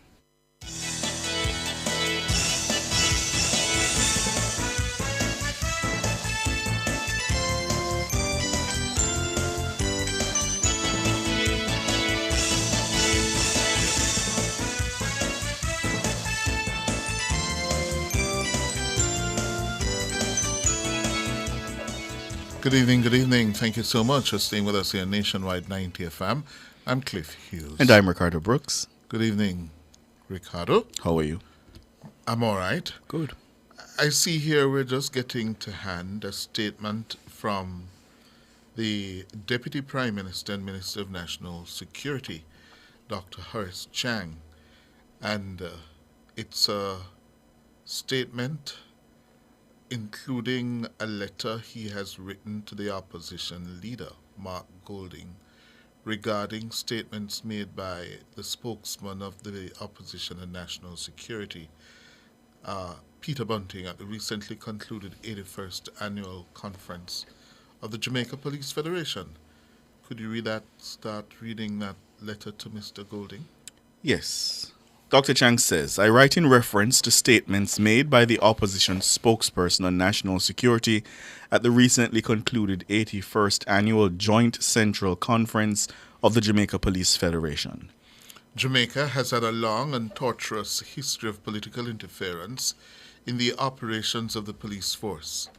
The experience led to the development of a national policy that insulated the Jamaica Constabulary Force, JCF, from political interference, in the selection, appointment, promotion, and general human resource management of the JCF. Operational matters, including disciplinary action, are always exclusively the remit of the Commissioner of Police and the Police High Command. Ministerial direction is limited to policy. While no institution is above public criticism and question, the manner and nature of such public pronouncements must be tempered against the obligation to protect the institution from undue influence in the exercise of their authority, particularly where the entity has a duty to regulate and enforce laws. Dr. Chang continues, debate about the institution's general policy on discipline or remuneration, for example, falls appropriately within the realm of political debate. However, it is problematic when a legislator, political representative, agitates on behalf of a specific individual officer against the High Command of the JCF in a matter that is within the exclusive disciplinary remit of the police and has also been the subject of a court action. When politicians begin to advocate on behalf of the personal cases of police officers against the police high command and try to influence the high command through public pronouncements, this breaches the lines of separation between policy and political interference. Dr. Chang continues in his letter to the opposition leader, I am therefore taking this opportunity to remind you of the sanctity of the separation between policy, police operations, and political interference. Publicly taking sides on matters concerning the operational human resource and disciplinary decisions of the police high command blurs that line of separation. The Deputy Prime Minister says to the opposition leader, it is my view, and I hope you will share a similar understanding, that a political representative delivering a speech to mobilize the rank and file against the High Command and to encourage the High Command to take a different course of action crosses the line of separation. This is fraught with danger. Significant work, says Dr. Chang, has been done to strengthen the professionalism of the police force and to develop the transparent, merit-based promotion system that currently orients their operations. The discipline and integrity of the Jamaica Constabulary Force have certainly been enhanced by these internal changes. Finally, the National Security Minister says, as leader of the opposition and president of your party, I am confident that you do not wish for these positive developments within the JCF to be undermined or diminished. I therefore urge you to ensure that the long-established policy and practice of separating police operations from political interference be maintained. Signed, Dr. Horace Chang. Well, I wonder what took them so long, because this is a matter that I drew public attention to last week after that speech of Mr. Bunting. Yes. Yes? And I made the point that this country has suffered at the hands of those who seek to politicize and to manipulate the constabulary force. Yes? And I related our experience as a people during the decades following independence, right up to the 1990s. Yes? When it got so bad that we had PNP police, JLP police, yes, where officers were known to be supporters of this party or that party, and they were leaned on by ministers, politicians, to carry out their bidding in pursuit of political gains. Yes? And it got so bad, yes, that people wouldn't trust the police, because if you're in a community that is supposed to be supporting one party or the other, yeah, you're not going to get raided. And if you get raided, you say, if you're PNP, a Labourite police come raid your community. Yeah. And that fundamentally undermined the rule of law. And the effectiveness of the constabulary force. Yeah. We had descended to a situation where commissioners, yeah, were dubbed, yeah, JLP or PNP commissioner. Yeah. And it got so bad, and I said it last week, I had to give credit to Keith Desmond Knight, KD Knight. He was the Minister of National Security during the PNP administration of the 1990s. Yes? So that's coming out of 89, the 89 election. February elections. And KD Knight took it on. And it was a matter that he told me last week consumed him because of how entrenched the politics in the force was. So he would have piloted the legislative change to Yes. distinguish between operational command and policy direction. Yes. He reminded me of the amendment he brought regarding the Constabulary Force Act. I think he said Section 3. Yes. And the opposition he initially encountered in cabinet. Yes. But good sense prevailed. And from the KD Knight era, we have what Chang is now making reference to. Yes? The ministers stick to policy. The commissioner and the high command, operational. And disciplinary matters. The politicians don't get involved with that. And we should tell the listeners as well, Cliff, that Dr. Chang went a bit further in his statement to the media, because he released the letter that he wrote to the opposition leader. He said that Mr. Bunting's statement created dissension in the meeting and was tantamount to political interference in the constabulary force's internal disciplinary matters. And he says any semblance of that political interference in police disciplinary matters is a dangerous and retrograde step. It is dangerous and retrograde. It is. There's no doubt about it. Yes? It got so bad, talking about this annual conference. I'll never forget, in the run-up to the October 1980 general elections, when the police took sides, the police lined up behind Edward Seaga and the JLP against the Michael Manley administration. Yes? It was open. They didn't even seek to mask it. Yes. And I recall at one of those annual conferences, it was either June or 1980 or the summer before 1979, when the then Minister of National Security, Dudley Thompson, was booed. He wasn't booed, he wasn't allowed Yes. to address the conference. I was reading about that just recently, The actually. chairman of the then Police Federation said no, he didn't want the Minister of National Security to address the conference. Was that And the he was conference denied. where Edward Seaga was hoisted onto shoulders? Hoisted on to Yes, shoulders. I was just reading and about that. brought into the conference. Yeah. Yeah. And it became clear that the constabulary force was backing the Labour Party. Now, you can understand what that did to the country. Especially in that very volatile and bloody election campaign. Exactly. Yes. Exactly. And that is why I said last week to Peter Bunting, don't do it. Yeah? You may be the minister in a little while from now. And can you imagine? It's Minister Bunting, an opposition spokesman, Chang, going to a conference 2-3 years later and saying the words that Peter Bunting said. We mustn't do that. We must not go back there. Yes. Oh, don't play with fire. You must learn from history. And what Peter Bunting did was dangerous. And Dr. Chan says as much. Police are now seemingly want to take sides. Don't do it. Keep the professionalism. Do your work. Yeah? And we know what's happening in the Police Federation. There are some elements in the Police Federation who would like to use politics.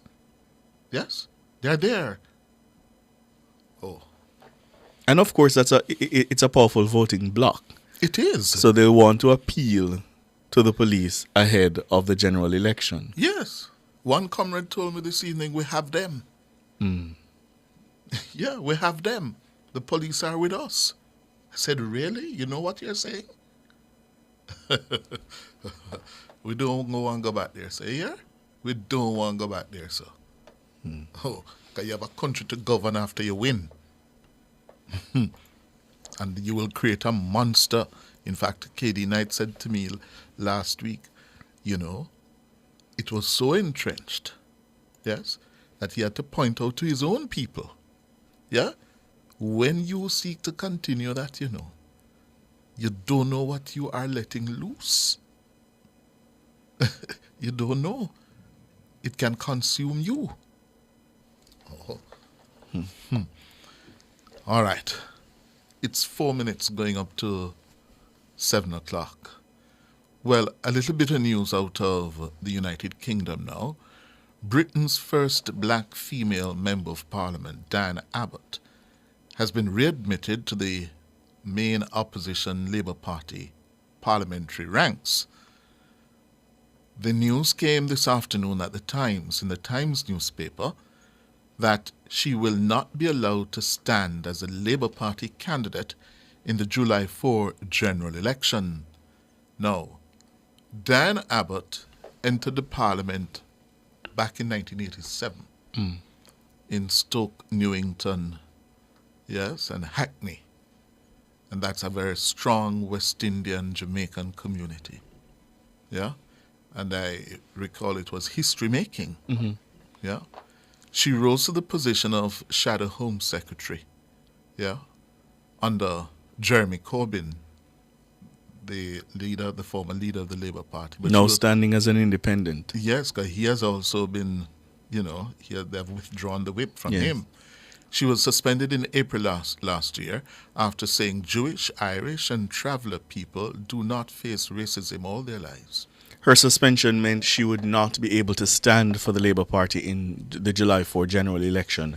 Party officials had tried to broker a deal by which she would get the whip back in return for standing down. Now, Abbott apologized and withdrew her remarks shortly after they were published in a letter to the UK's Observer newspaper. We have more in this report from Times Radio's John Pinar and Patrick Maguire. Bring you some breaking news. The Times newspaper can now exclusively reveal, and I can share this with you, Diane Abbott will not be allowed to stand as a Labour candidate in the election.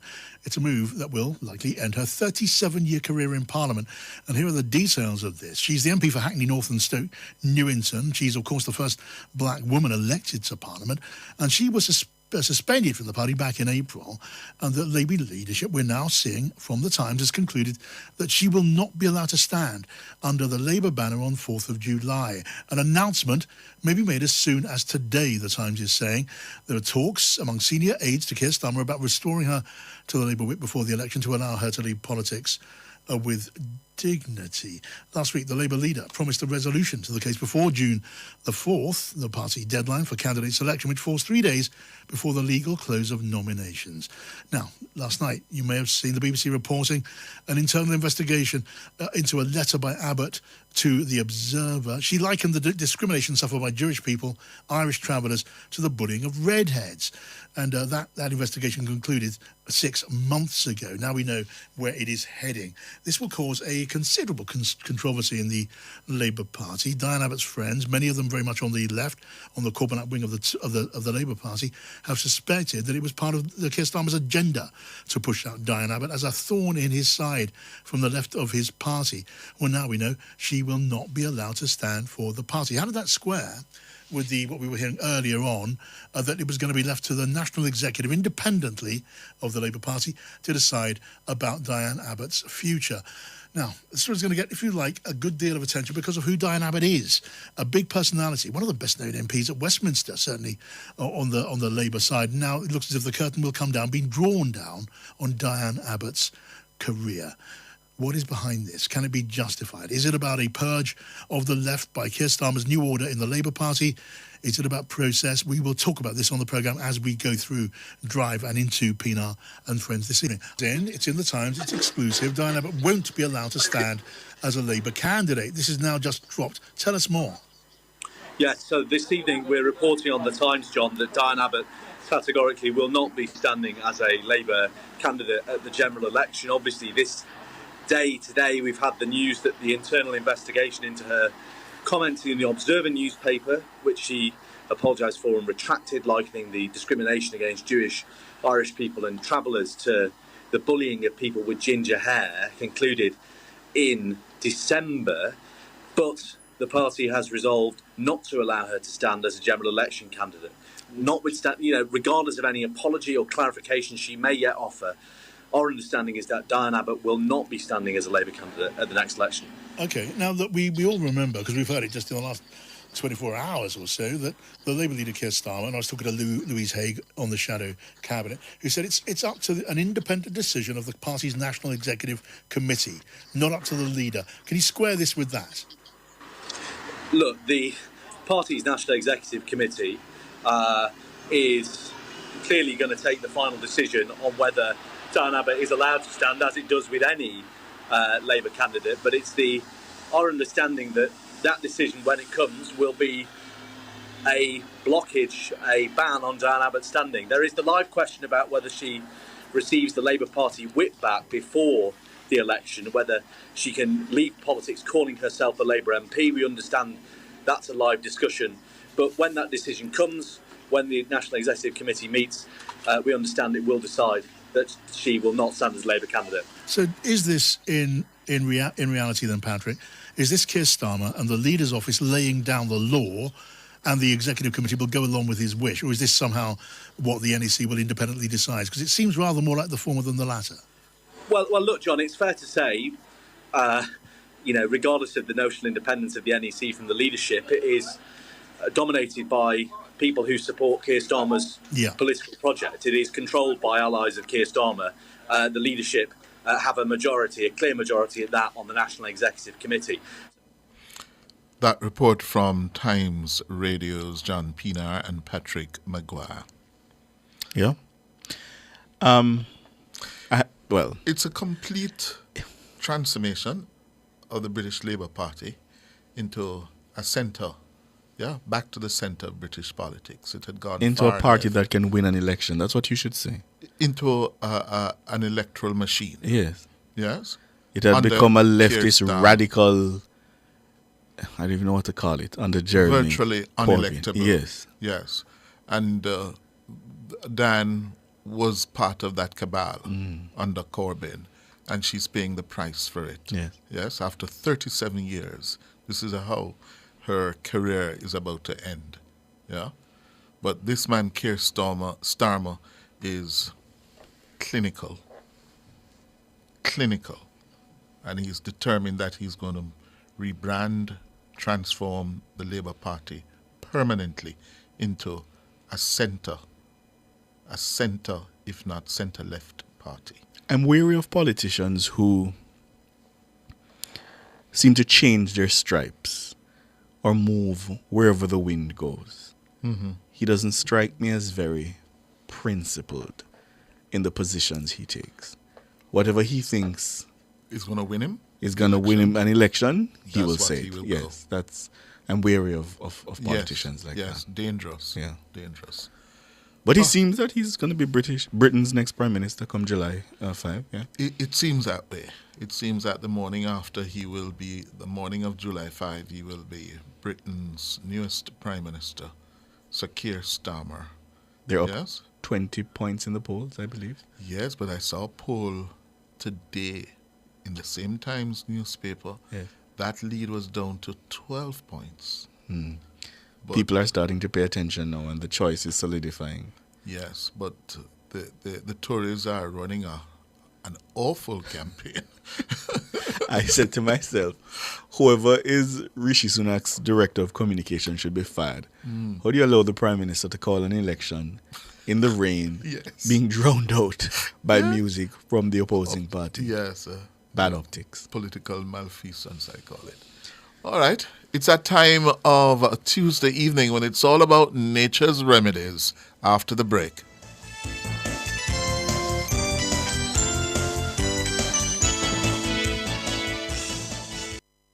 The mission of the Ministry of Legal and Constitutional Affairs includes revising Jamaica's legal and constitutional infrastructure and accelerating the pace of reform. The time by the MLCA is... It's 5 minutes after 7. Do you owe the NWC? Don't worry. The NWC's Pay and Save program can help you. Yes, you can get a 10 to 20% discount off when you pay balances that are 90 days or older. And if you can't pay everything in full, you can enter into a payment arrangement. Take advantage of this great opportunity by visiting any NWC commercial office island-wide. For more information about the NWC's Pay and Save program, visit nwcjamaica.com or call 888-NWC. Conditions apply. KFC hot wings, a wing for the win. From your taste one wing, there's just no stopping. KFC hot wings, it's finger licking, spicy or barbecue. Which one you picking? Good for have on the go. Any flex, any link. Best wing, best believer. We said the thing long lasting flavor. We stay winning. KFC hot wings, a wing for the win. KFC hot wings, delicious, irresistible. Enjoy a 10-piece combo or 25-piece party bucket today in hot and spicy or spicy barbecue. KFC hot wings, a wing for the win. Good God of mercy, hey. Good God of grace, hey. Lord of mercy, hey. Spirulina build up my confidence. Nature's Remedies is brought to you by Earth Elements, natural and organic products for the consciously beautiful. Give me a bottle of spirulina, and make me mix up me roots with Medina. Come off a tour and me knee feel weak. So me go a walk road and go link fever. What good for your nerves, so what's up and sapata, coconut water. All right, it's time for this week's episode of Nature's Remedies, the program to educate you about the uses of natural herbs. And tonight we'll be talking about the Mary Ghoul. Ghoul? Yeah. A herbal remedy for fibroids. Fibroids are non-cancerous growths that develop in or around the womb. The growths are made up of muscle and fibrous tissue that vary in size. Yeah, and as usual, we'll be opening the lines so you can call in with any questions you may have for our resident pharmacognosist, Dr. Denise Daly. Good evening, Doc. Good evening. How are you doing this evening? We're doing well. How are you? I'm well too. Thank you so much. I have a new, nice, fabulous hair spoil. Oh, yes. Thank you. Yes, I'm testing it out to see if it can become permanent. It suits you. Yes. So, Doc, Mary Gould. Yes? Yes. What is that? So it's marigold or wild Gold? marigold. Simitelio. Gold? Patois. Yes. Simitelio. That's why I'm hesitating. Then how it's spelled Goule? It's spelled Goule, Gold, Goal. So many different spelling in so many different books when it comes to the common name. Mm-hmm. But it's gold. Gold. Marigold. Marigold. Marigold. Oh. Marigold too. It's also called yellow creeping daisy or trailing daisy or oxeye, creeping oxeye. There's so many different names. Okay. So the scientific name across all of the countries that it's native to is Wedelia tribulata or Staphynictico. Staphynictico tribulata. And our producer has put up a picture of the marigold. For those on YouTube. So it's a beautiful plant. It runs on the ground. It's a ground. Some countries or some areas, they find it a nuisance, so they tend to get rid of it with herbicides. If you want to get rid of it out of the garden, you have to take up the root. It's one of those plants you have to remove the root or it will continue growing and give you that give you that ground coverage. Mm-hmm. When you look at the marigold, it has bright yellow flowers, excuse me, similar to your sunflower. They're actually in the same family as the sunflower and the Spanish needle. Now, marigold or the wild marigold is a herb that traditionally has been combined with other herbs to help with fibroids, tumors, infertility, blockage of the womb, etc. And we find that by itself it's good and also combined with other herbs. And so, are we having it as a tea? How are we using it? Yes. You want us to take a break and you get some water there, Doc? Huh? Yes, thank you. All right, let's take the break. We're talking about marigold. Yes, it's good for fibroids. Yeah, that affects so many women. Yes, and it is very painful as well. Yeah, very, very painful. And the growths, the fibroids are made up of muscle and fibrous tissue that vary in size. Yeah, and for the most part, they are non-cancerous growths that develop in or around the womb. Yes, and it gets to a point where the women have to do surgery to remove them. Yeah. All right, Doc, you're back with us? Okay, let's go to the break and come back. Caesar drink rum till him body seize up. But me go link Viva, him say him got it right here. Fast, friendly service? Check. Delicious chicken? Check. Get Quick Chick. Available at Grants Pen and Halfway Tree. Great taste without the wait. The time by Quick Chick is... It's 11 minutes after 7.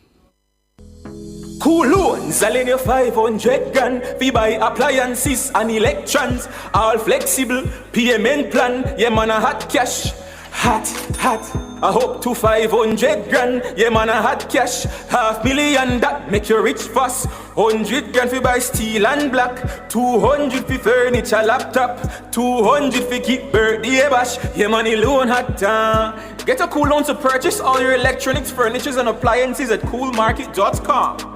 Takes place at the Racers Grand Prix, Saturday, June 1 at the National Stadium. World champion Noah Lyles, British record holder Zarnell Hughes, Africa's fastest man Ferdinand Amanyala, and Jamaica's favorite Blitz Avail battling the 100 meters. World champion Antonio Watson takes on champion Allison. Olympic champion Hansel Parchment graces the track in his pet event. St. Lucian hotshot Julian Alfred goes up against the young Jamaican Joel Alana Reid. Devin Charlton takes on Akira Nugent. Tickets available at racersgrandprix.com, mysticOnlinetix.com, and the Jamaica Pegasus starting May 24. Finish line $5,000, regular grandstand $3,000, bleachers $500. Don't miss a great night experiencing Jamaica's track and field, passion and entertainment. Dr. Daly is a former program director for the College of Health Sciences at the University of Technology and currently serves as a part-time lecturer. She does seminars on corporate wellness and team building strategies and health and wellness in the workplace. She also offers lifestyle and wellness coaching and offers personalized wellness packages. Dr. Daly is also the co-owner and founder of Nasare R&M Company Limited. All natural skincare products are available for customers. They also do private labeling and customized skincare packages. She can be contacted by email at drdenisedaily@gmail.com for bookings and consultations. She can also be found on Instagram and Facebook at Dr. Denise Daly. Good God have mercy, hey. Good God have grace, hey. Lord have mercy, hey. We're back with you 13 minutes after 7. It's the Nature's Remedies, and Dr. Denise Daly is telling us about Marigold, the herbal remedy for fibroids. And just before we took the break, Doc, you're going to tell us how exactly women can use Marigold. Yes, it's had as a tea. You can have like a handful of it, boil it, allow it to steep, and then you can have it as a tea. Or if you have it as a tea bag, you'd have 1 teaspoon in a cup of water, 1 to 2 teaspoons in a cup of water. There are also a lot of herbal supplements that you can also have it as in the form of. So you can have it on the go and in different forms. Yeah. And so, okay, so is it in lieu of surgery or after surgery, before surgery? How exactly does it help with the fibroids?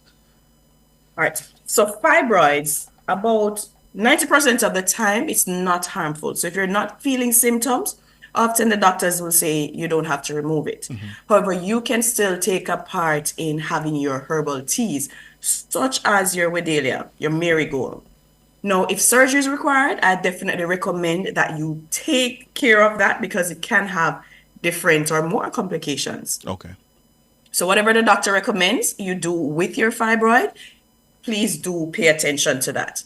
Now, if you have them within your system and you want to naturally start get rid of them, then having your herbal teas to prevent or to help reduce the sizes, etc., that's a good strategy to implement. And beyond assisting with fibroids, are there any other health benefits? Definitely. So there's a lot of research showing, and most of the research, again, is between your preclinical studies, meaning with your animal studies, and in your test tubes with cancer cell lines. It is very effective as a apoptosis or anti-cancer agent. And again, tumors, such as your fibroids, it helps to reduce it and removes it. So that's one alternative. It's also very good with wound healing.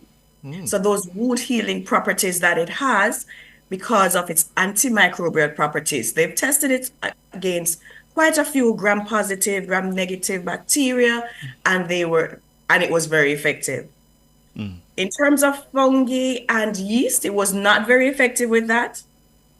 So it's not listed as an antifungal per se, but more of the antibacterial and an antioxidant, as it helps to remove free radicals from the body.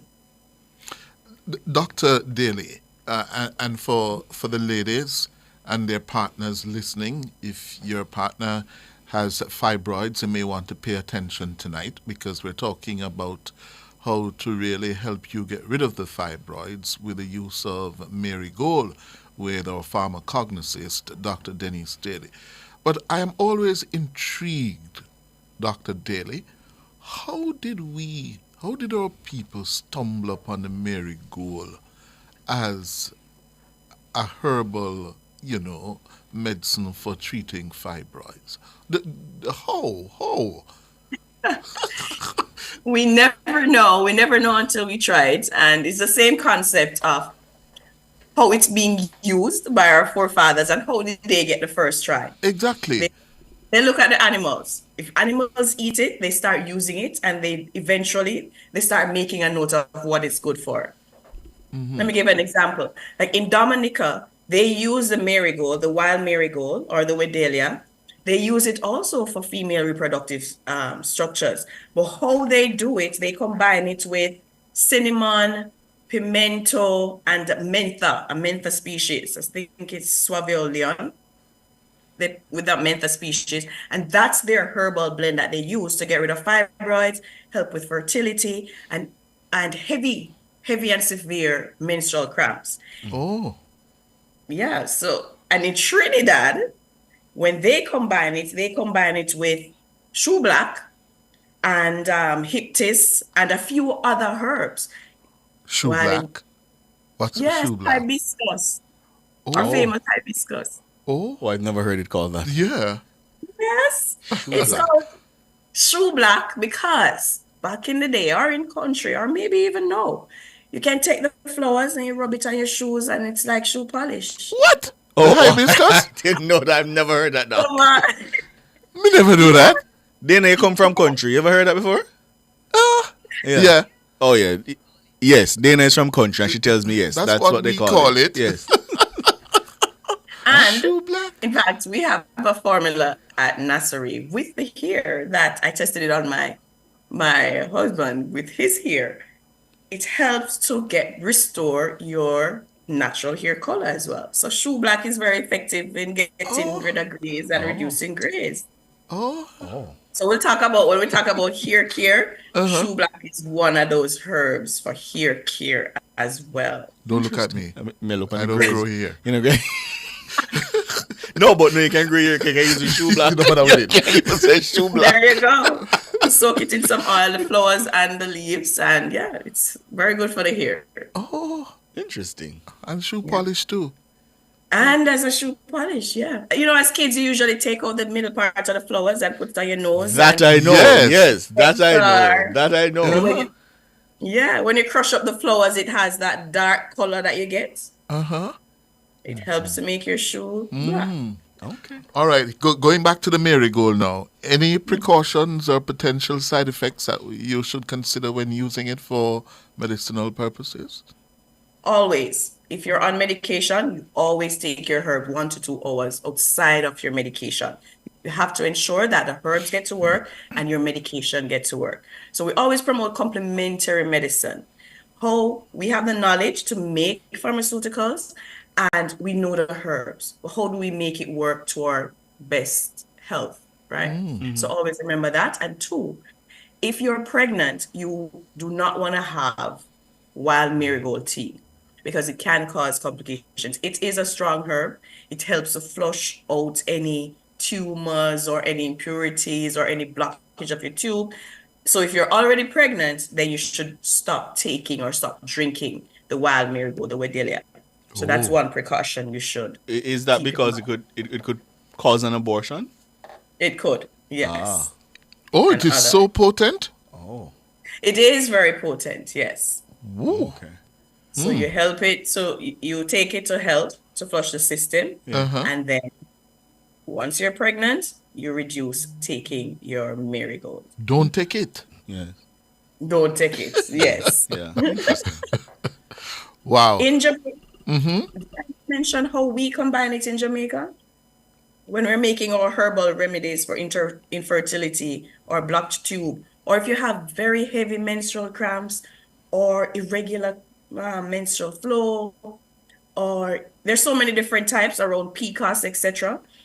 We take it with piaba, that's a hyptis, piaba, vervain, and pennyroyal. Combined with a marigold, that's a powerful tonic that I usually do and blend for some that wouldn't like that reproductive health.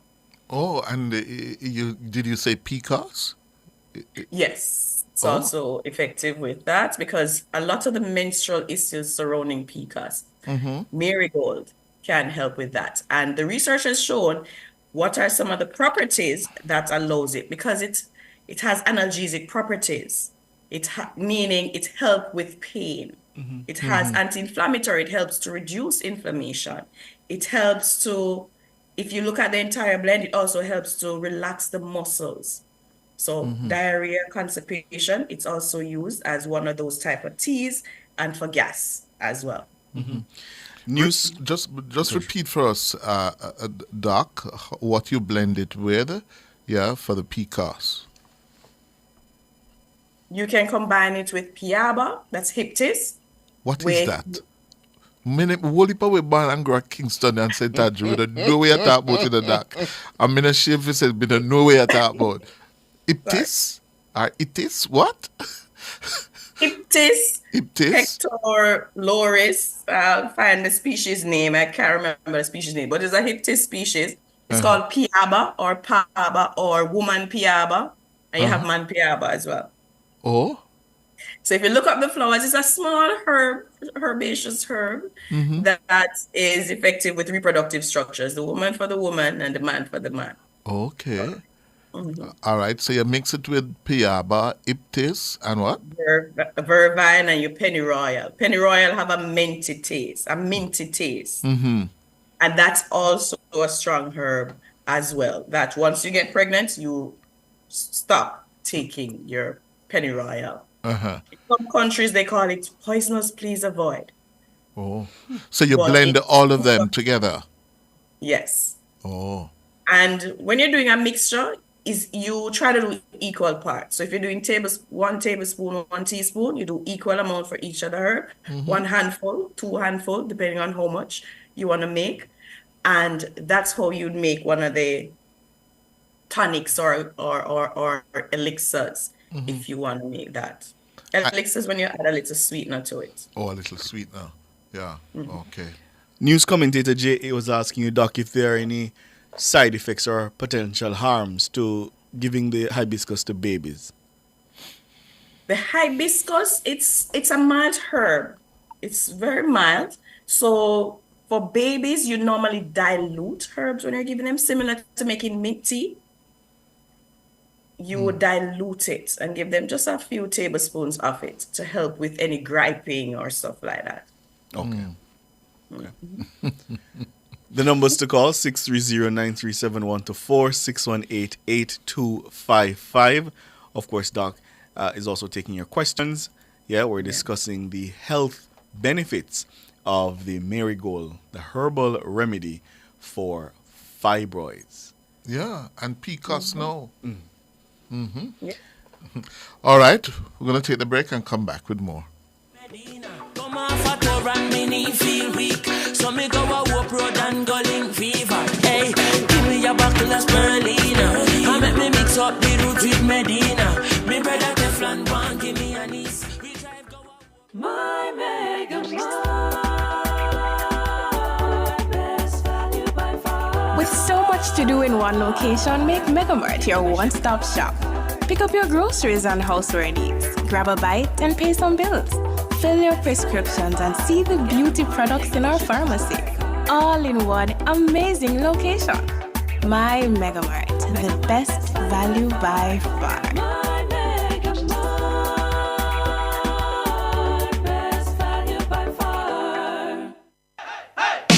It is said that in order for flowers to grow, you must take care of the garden, but also make sure the man who digs the soil and plants the seeds is happy. Some say a dog with a hole in the fence will end up in somebody else's yard, especially in times of heat. So when it comes to cheating, many couples pass the buck and blame between each other. But is it as simple as that? Is it unhappiness that makes a partner roam, or the partner at home isn't keeping things fresh and festive? It is said some men can't survive on chicken and rice every day, so them go road go find something to eat. But craving choke puppy not true. Join me, Rodney Campbell, every Tuesday from 9 to 10:30 p.m. for Affairs of the Heart, right here on Nationwide 90 FM. This Tuesday's topic: who is to be blamed for bunch? We have to have them in a 2s and 3s, and everybody know we wild already. Believe you me, in every street pattern. Good God have mercy, hey. Good God have grace, hey. Lord have mercy, hey. Spirulina build up my confidence. Thank you so much for staying with us here on Nationwide at 5. It's the Nature's Remedies, and we have, of course, Dr. Daly with us. William, good evening. Good evening, Ricardo. Good evening, Cliff. Good evening, Doc. Good evening, sir. Good evening, Rick. Yeah, I just hear you come with the marigold, and it bring me right back when I used to go to school. I don't know what it was for us, But I remember my grandmother used to give me a lot of it for tea when I was going to school as a child. Yeah. Both it and the Spanish Needle. It's a blood cleanser. So yes. Oh. Yeah, man, I Yeah. think a lot of me work. I used to just opposite the house. The house would just go and dry tomato and she just boil tea just. Oh. Yeah. But we Good. never know exactly what the reason was about. But you know, as a parents, Mm-hmm. then look Yeah. after you and you just drink and go to school. With your bread. Well, when I used to pull on the bread much in them time, I was the breadfruit or dumpling. Oh, yes. There you go. Yes. That was in the country, right? Yeah, man. Up in St. Thomas near to Portland, almost up there, the border there. Oh. In our time, when I get up and make dumpling, you go, you drink your tea with your hard bread. A quarter bread. Yes. Half a bread. Yeah, man, remember. How about you, Quarter bread and Brooks? stuff. That I had time my you- Franks Stevie and bread my used to be the main orange bread. juice and cornflakes. Oh. But they kind of surprised me, Cliff, with shoe black. They kind of surprised me. I think, you know that shoe black could I use?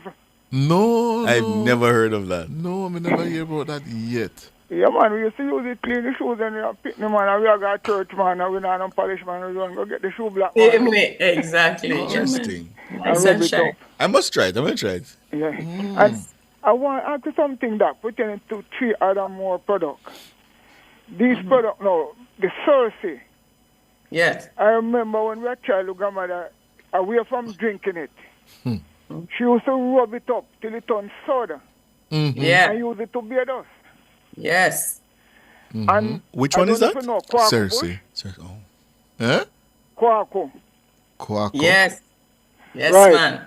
Right, The that's Kenny. sold almost as soap also. And another bush called blueberry. Mm-hmm. Right, I know the bird, them eat the berry. But them either use the bush, rub it up till it turns soda, and use it and beard, and, you know, any spot or anything, and you clean off everything. Yes. Kuro. That they would say. On your skin. It's very good for the skin ailments, scabies, chicken pox, mums, anything skin related. Yeah. And scratching. The Right. Cersei with your Quaco, with your tambourine leaf as well. It's Right. very good. Yeah, And but even the marigold. Even if you have meals and those things, them boil it and give it, I take it and beard in it. Yes. But Very you know, good. no, later days now, you know, parents not doing these, I don't know if they don't know about these herbs also, but, I think that's it, William. huh? Not I think passing that's it. down They the don't know tradition. about it. Right. So it's a very, very good program. That very, very good program. Thank you. Okay, then, thanks. All right, William. Trying to keep the tradition because it's true. We're not using as many of our traditional ways of healing. the Because skin we or- don't know, we're losing them. Yes. Oh no, yes, we are losing them. So let's try to keep it alive. Richie, good evening. Good evening. Good evening, Daddy Hughes. Good evening, sir. Good evening, Good evening, Richie. How are you? Master Ricardo. Good evening, Richie. You hear so, where him but- have? You hear what he had for breakfast, Richie? All right. That Franks and where you used to eat when you got school at morning time? Not like Franks. Franks and eggs and something. We don't drink no tea and a bread. What could you? Well, when for me, me is not a food. What kind of struggle life Cliff they live? On my style them there. Tea, yeah, you drink tea, but with hard bread. And low and sauce of bread? Yes. There is a not and having you, that. and you, that you know how it became your cereal? You did the bread in the tea. You were a victim. You're a victim. I was right in the middle. I had the bread and the tea with a little Franks. There you go, Doc. Of course. Yes. And you scramble eggs. Okay. Cool. And breadfruit. Anyway, Richie. Yes, sir. Mm. Doc, the herb that they call pennyroyal is probably known in Jamaica as pennywinkle. That's what they call it. Here. Pennywinkle. Yeah. That's Which what one? it means. Penny, the one that's called pennyroyal. The name of the tree called it in Jamaica is pennywinkle. Pennywinkle. Okay. Yes, that's the name in Jamaica. And then Pennywinkle and different from periwinkle? No, she called it pennyroyal. Oh. But the name that we use in Jamaica for it is pennywinkle. I see. And that is So when you use herbs, it takes 3 to 5 minutes to go to the entire system. 3 to 5 minutes. People who drink it can tell us when I drink it, my feet go through my system. It's true. Oh. Yeah? Yes. That's herbs. Yeah. All right, that's my contribution. All right, Richie. Thank you so much. Mm-hmm. All right. So in different parts of Jamaica, it is called pennyroyal, and as you said, pennywinkle. First, I hear that name for it, but he may be familiar with it in his community as that. But the periwinkle is a different plant. That's a Catharanthus rosea. We normally have it a lot around our house. That's a pink flowers. Pink, it can be white, it can be rose pink. That also is a apoptosis, or let's just say cancer. It helps to get rid of cancer.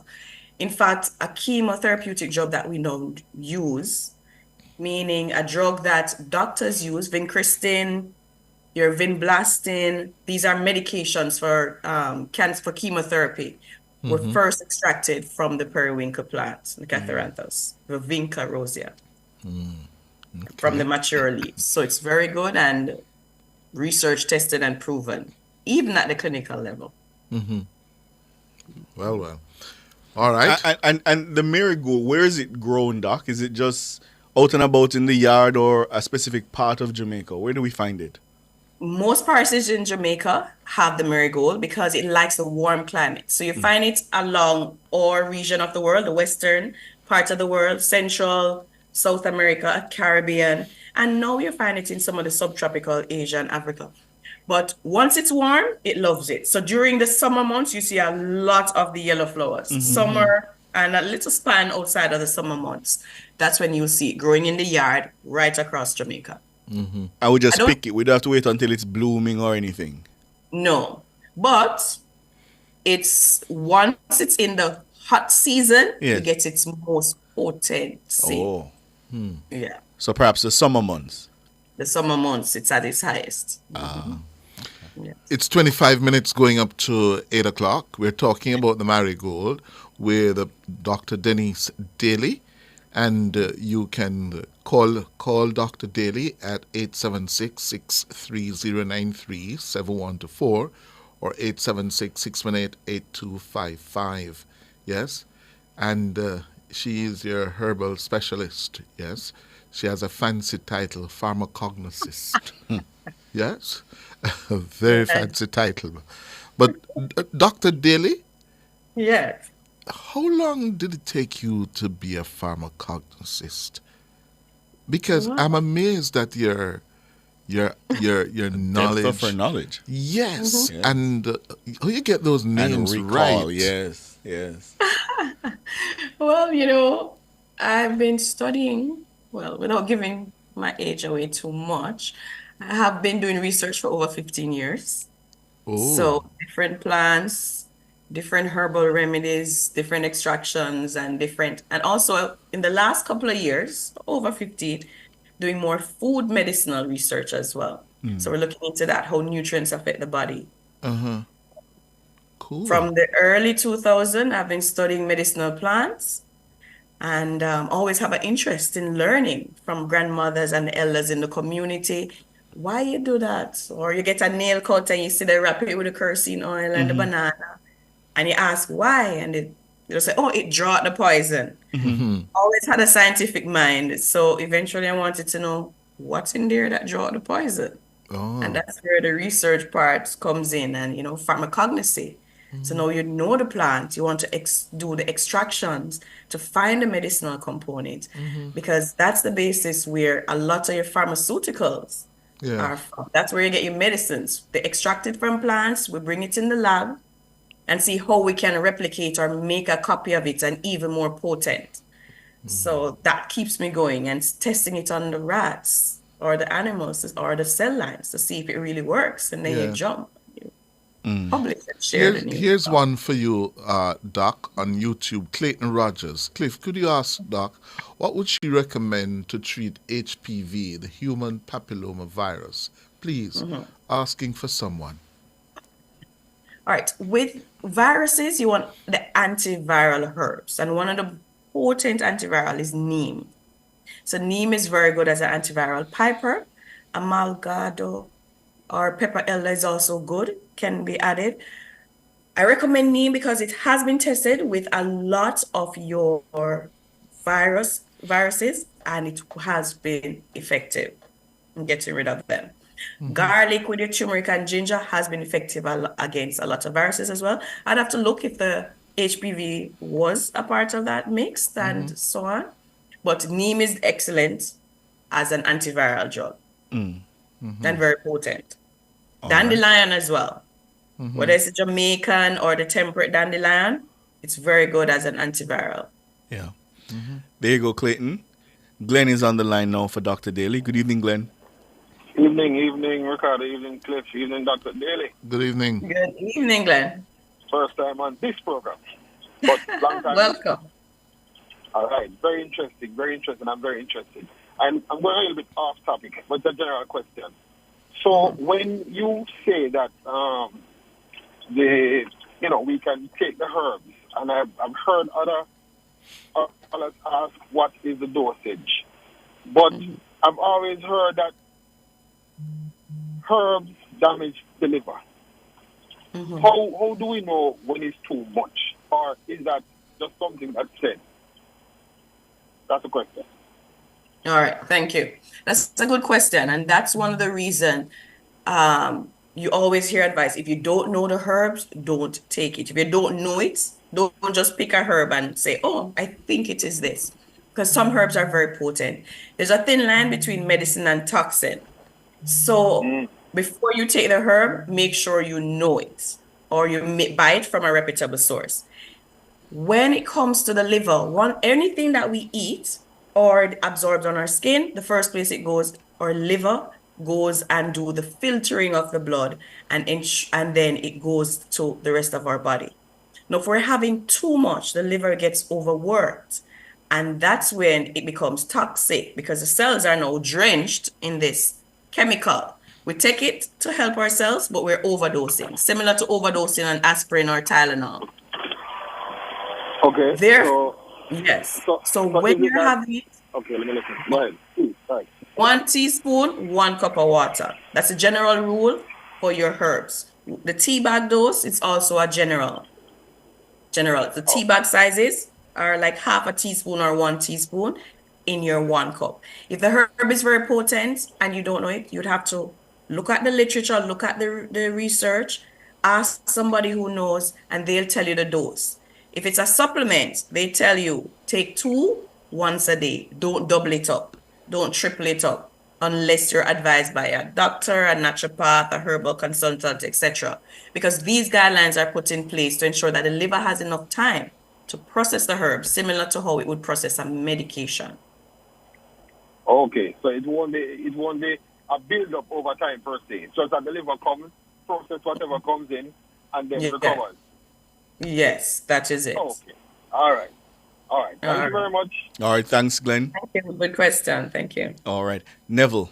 Good evening, Neville. Yes.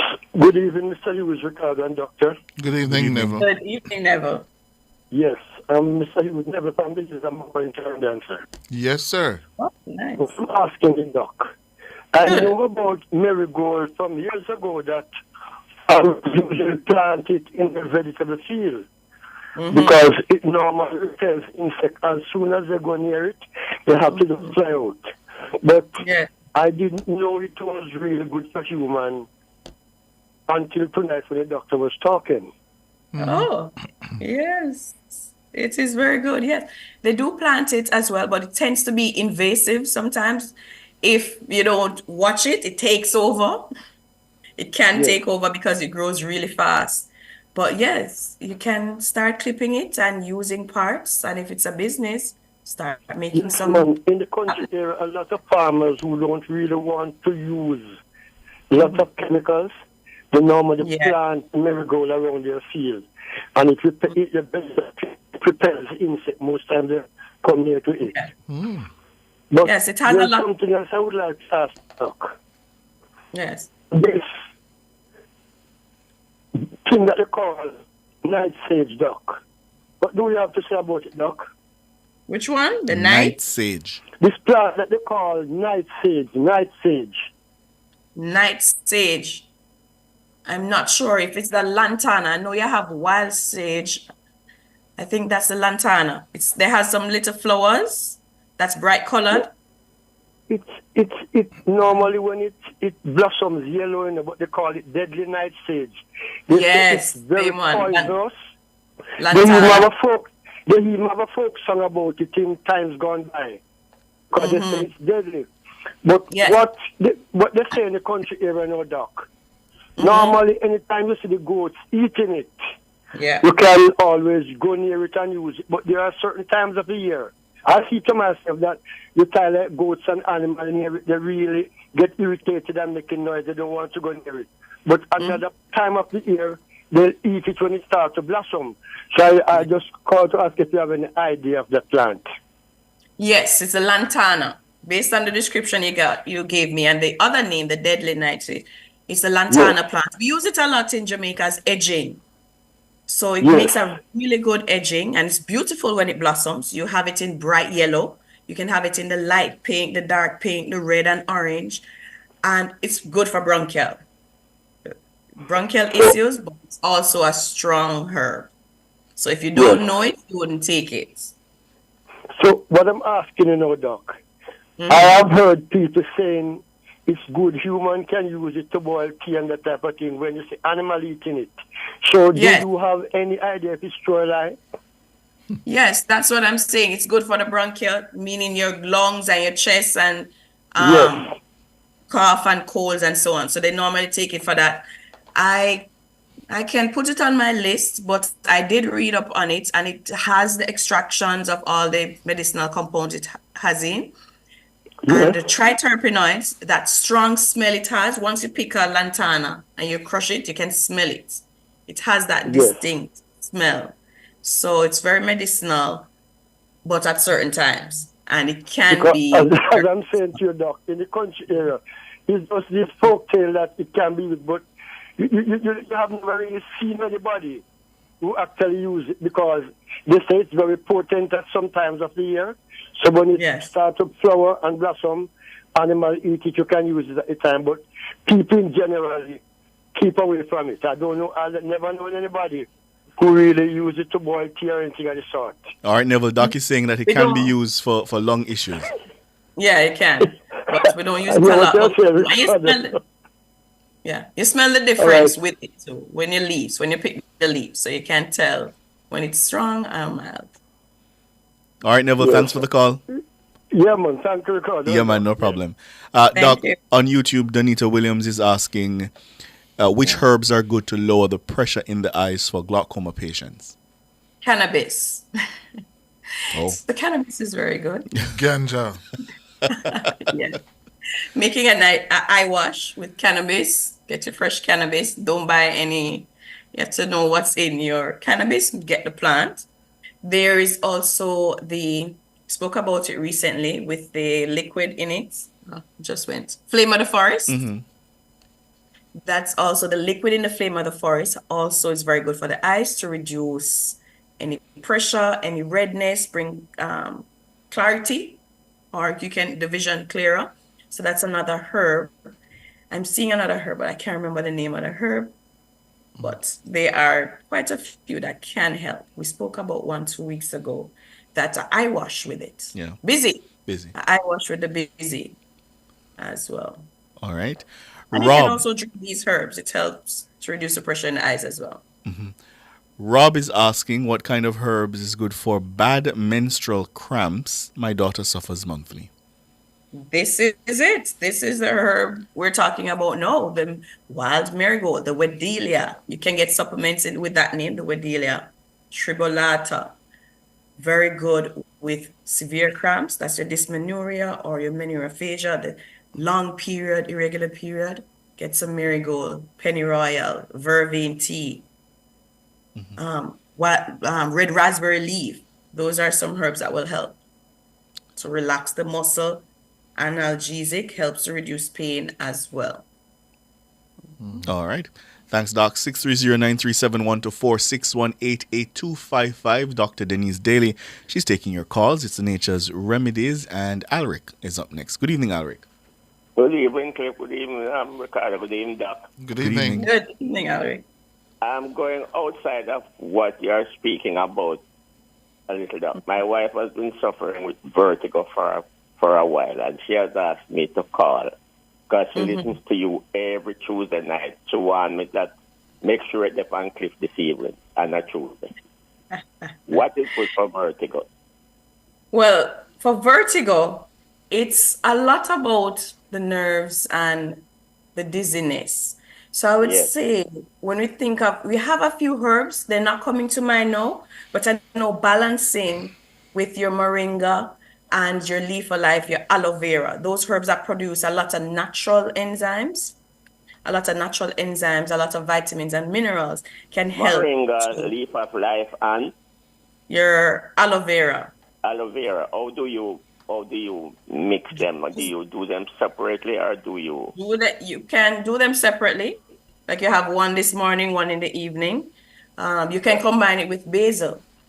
If you have any basil, you can, and rosemary, you can make a tea. Basil, rosemary, and your leaf of life. Those help because of the natural enzymes it has and the triterpenes. She has a spell that when she just goes dizzy for a while and she's afraid to even get up because she's afraid that she will fall over. She has been asking me for the last 2 weeks to call you. That happens sometimes, and also she can check her pressure. Sometimes the blood pressure, so your body takes a while to adjust. So she can look at that.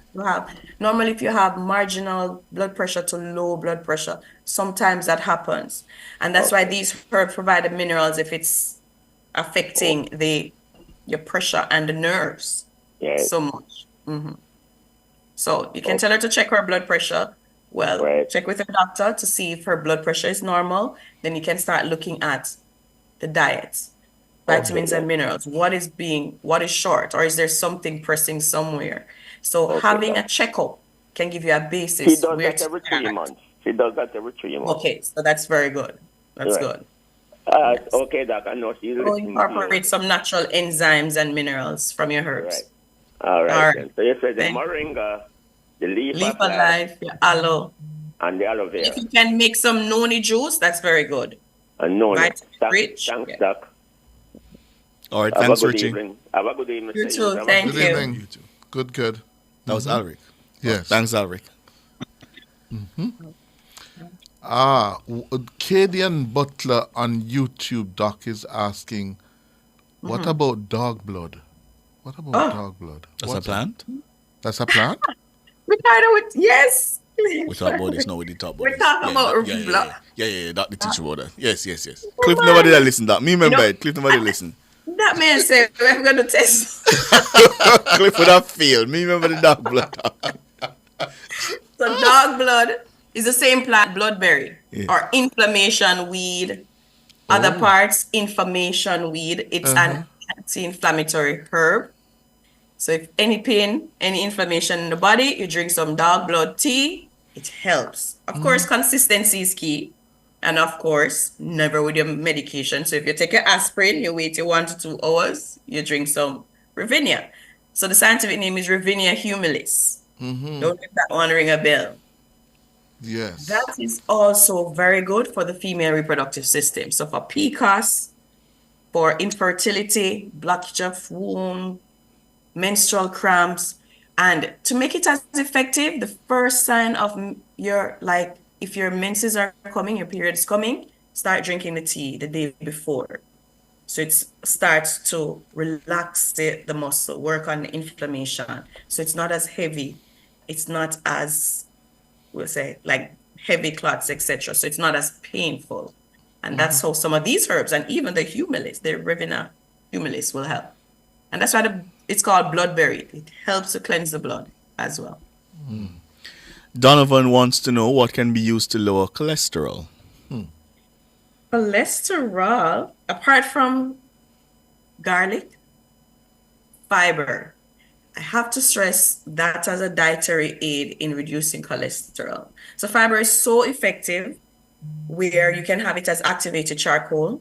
When you have your fiber, mention where you're sweeping or cleaning your alimentary canal. So it goes right outside of the body and it will take your excess cholesterol.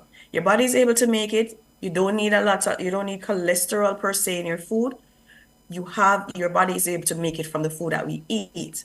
So some of the excess can exit the body when you eat your fiber. So psyllium powder, get in your oats. When last you had some bulgur? Anybody? Me not have them something there again. Some brown rice. In a like porridge, doc. No, man, I Well, you like can- oats porridge. Yeah, get some bulgur to boil the bulgur, blend it up and put it to smoothies. You know, we can make it versatile and still get that fiber. So that's significant. Neem, moringa, turmeric. These are herbs that help with cholesterol. And your Jack in the Bush. I don't know if you know Jack in the Bush. No. And Charles, they also help to maintain cholesterol levels as well. Yeah. Oh. All right. So let's see how much of these we can get in for you. Ines Campbell, what's good for poor blood circulation in the foot? In the foot, we'd go with the busy. We go with the busy as one of the herbs you use. You want to look at, what's the herb name again? It's the bark. We use the bark of it, separate from the soursop bark and the leaf. That's very good for the pressure in the foot, right? When it comes to nerves, soursop is good. Mimosa, we mentioned mimosa some weeks ago. That's your shame old lady or your sensitive plant. That is also good. And there's different herbs. There's so many. So it depends on what's causing it and how long you've had it. So there are different things and different herbs that can help. Villa wants to know about the dodder vine, Dodder, dodder vine, otherwise called the love bush. Yes, love bush. Love bush is very good for a cold. And as the name suggests, it's also an aphrodisiac. It doesn't grow on the ground by itself. It grows on the tree. It's a So it shows parasite. its love. Is that the one with the pink flowers? Yes. And the bees Yes. always following it? Yeah. Yeah, that tea So tastes that's- nice or true. It's the dada or the love bush. It's very cold. You know, we usually drink it for babies or kids when you have the first sign of cold, you drink it. Like I wish I had some now for this little one, but yes, That's the bronchial one- and aphrodisiac.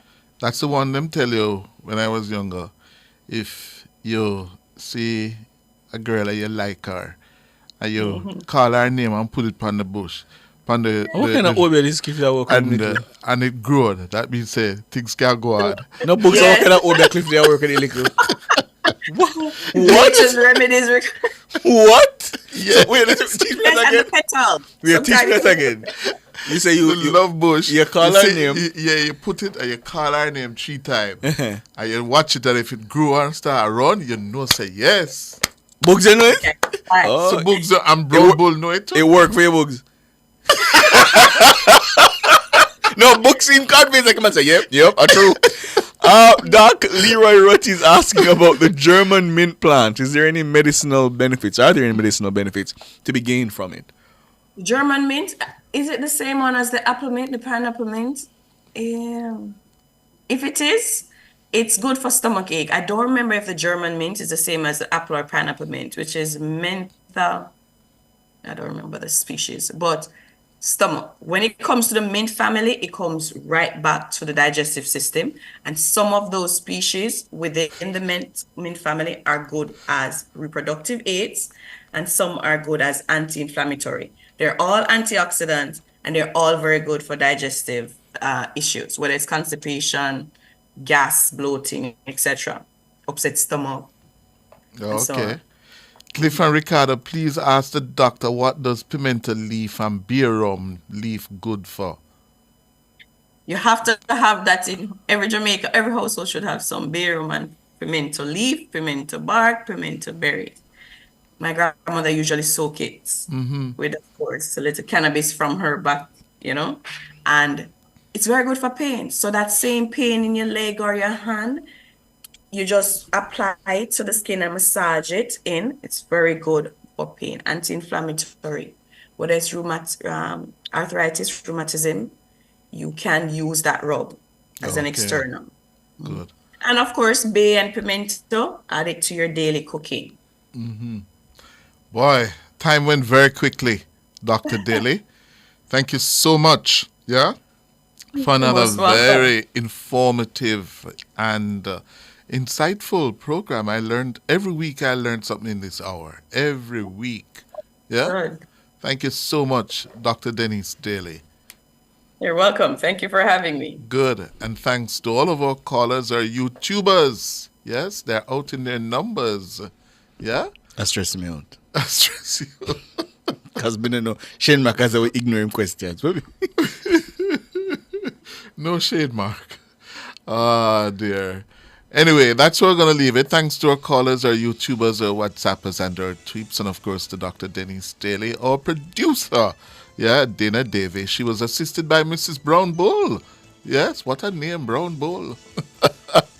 And our technical operator, Andrew Anderson. And of course, members of the news and production team led by our news editor, Cara Powell. I'm Cliff Hughes. And I'm Ricardo Brooks. Reminding you, take care of your loved one and look out for your neighbor. Good night. Good night.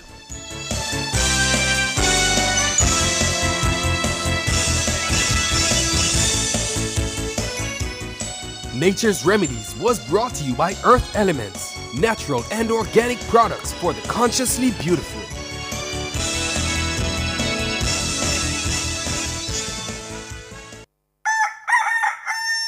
How certain are you that you're taking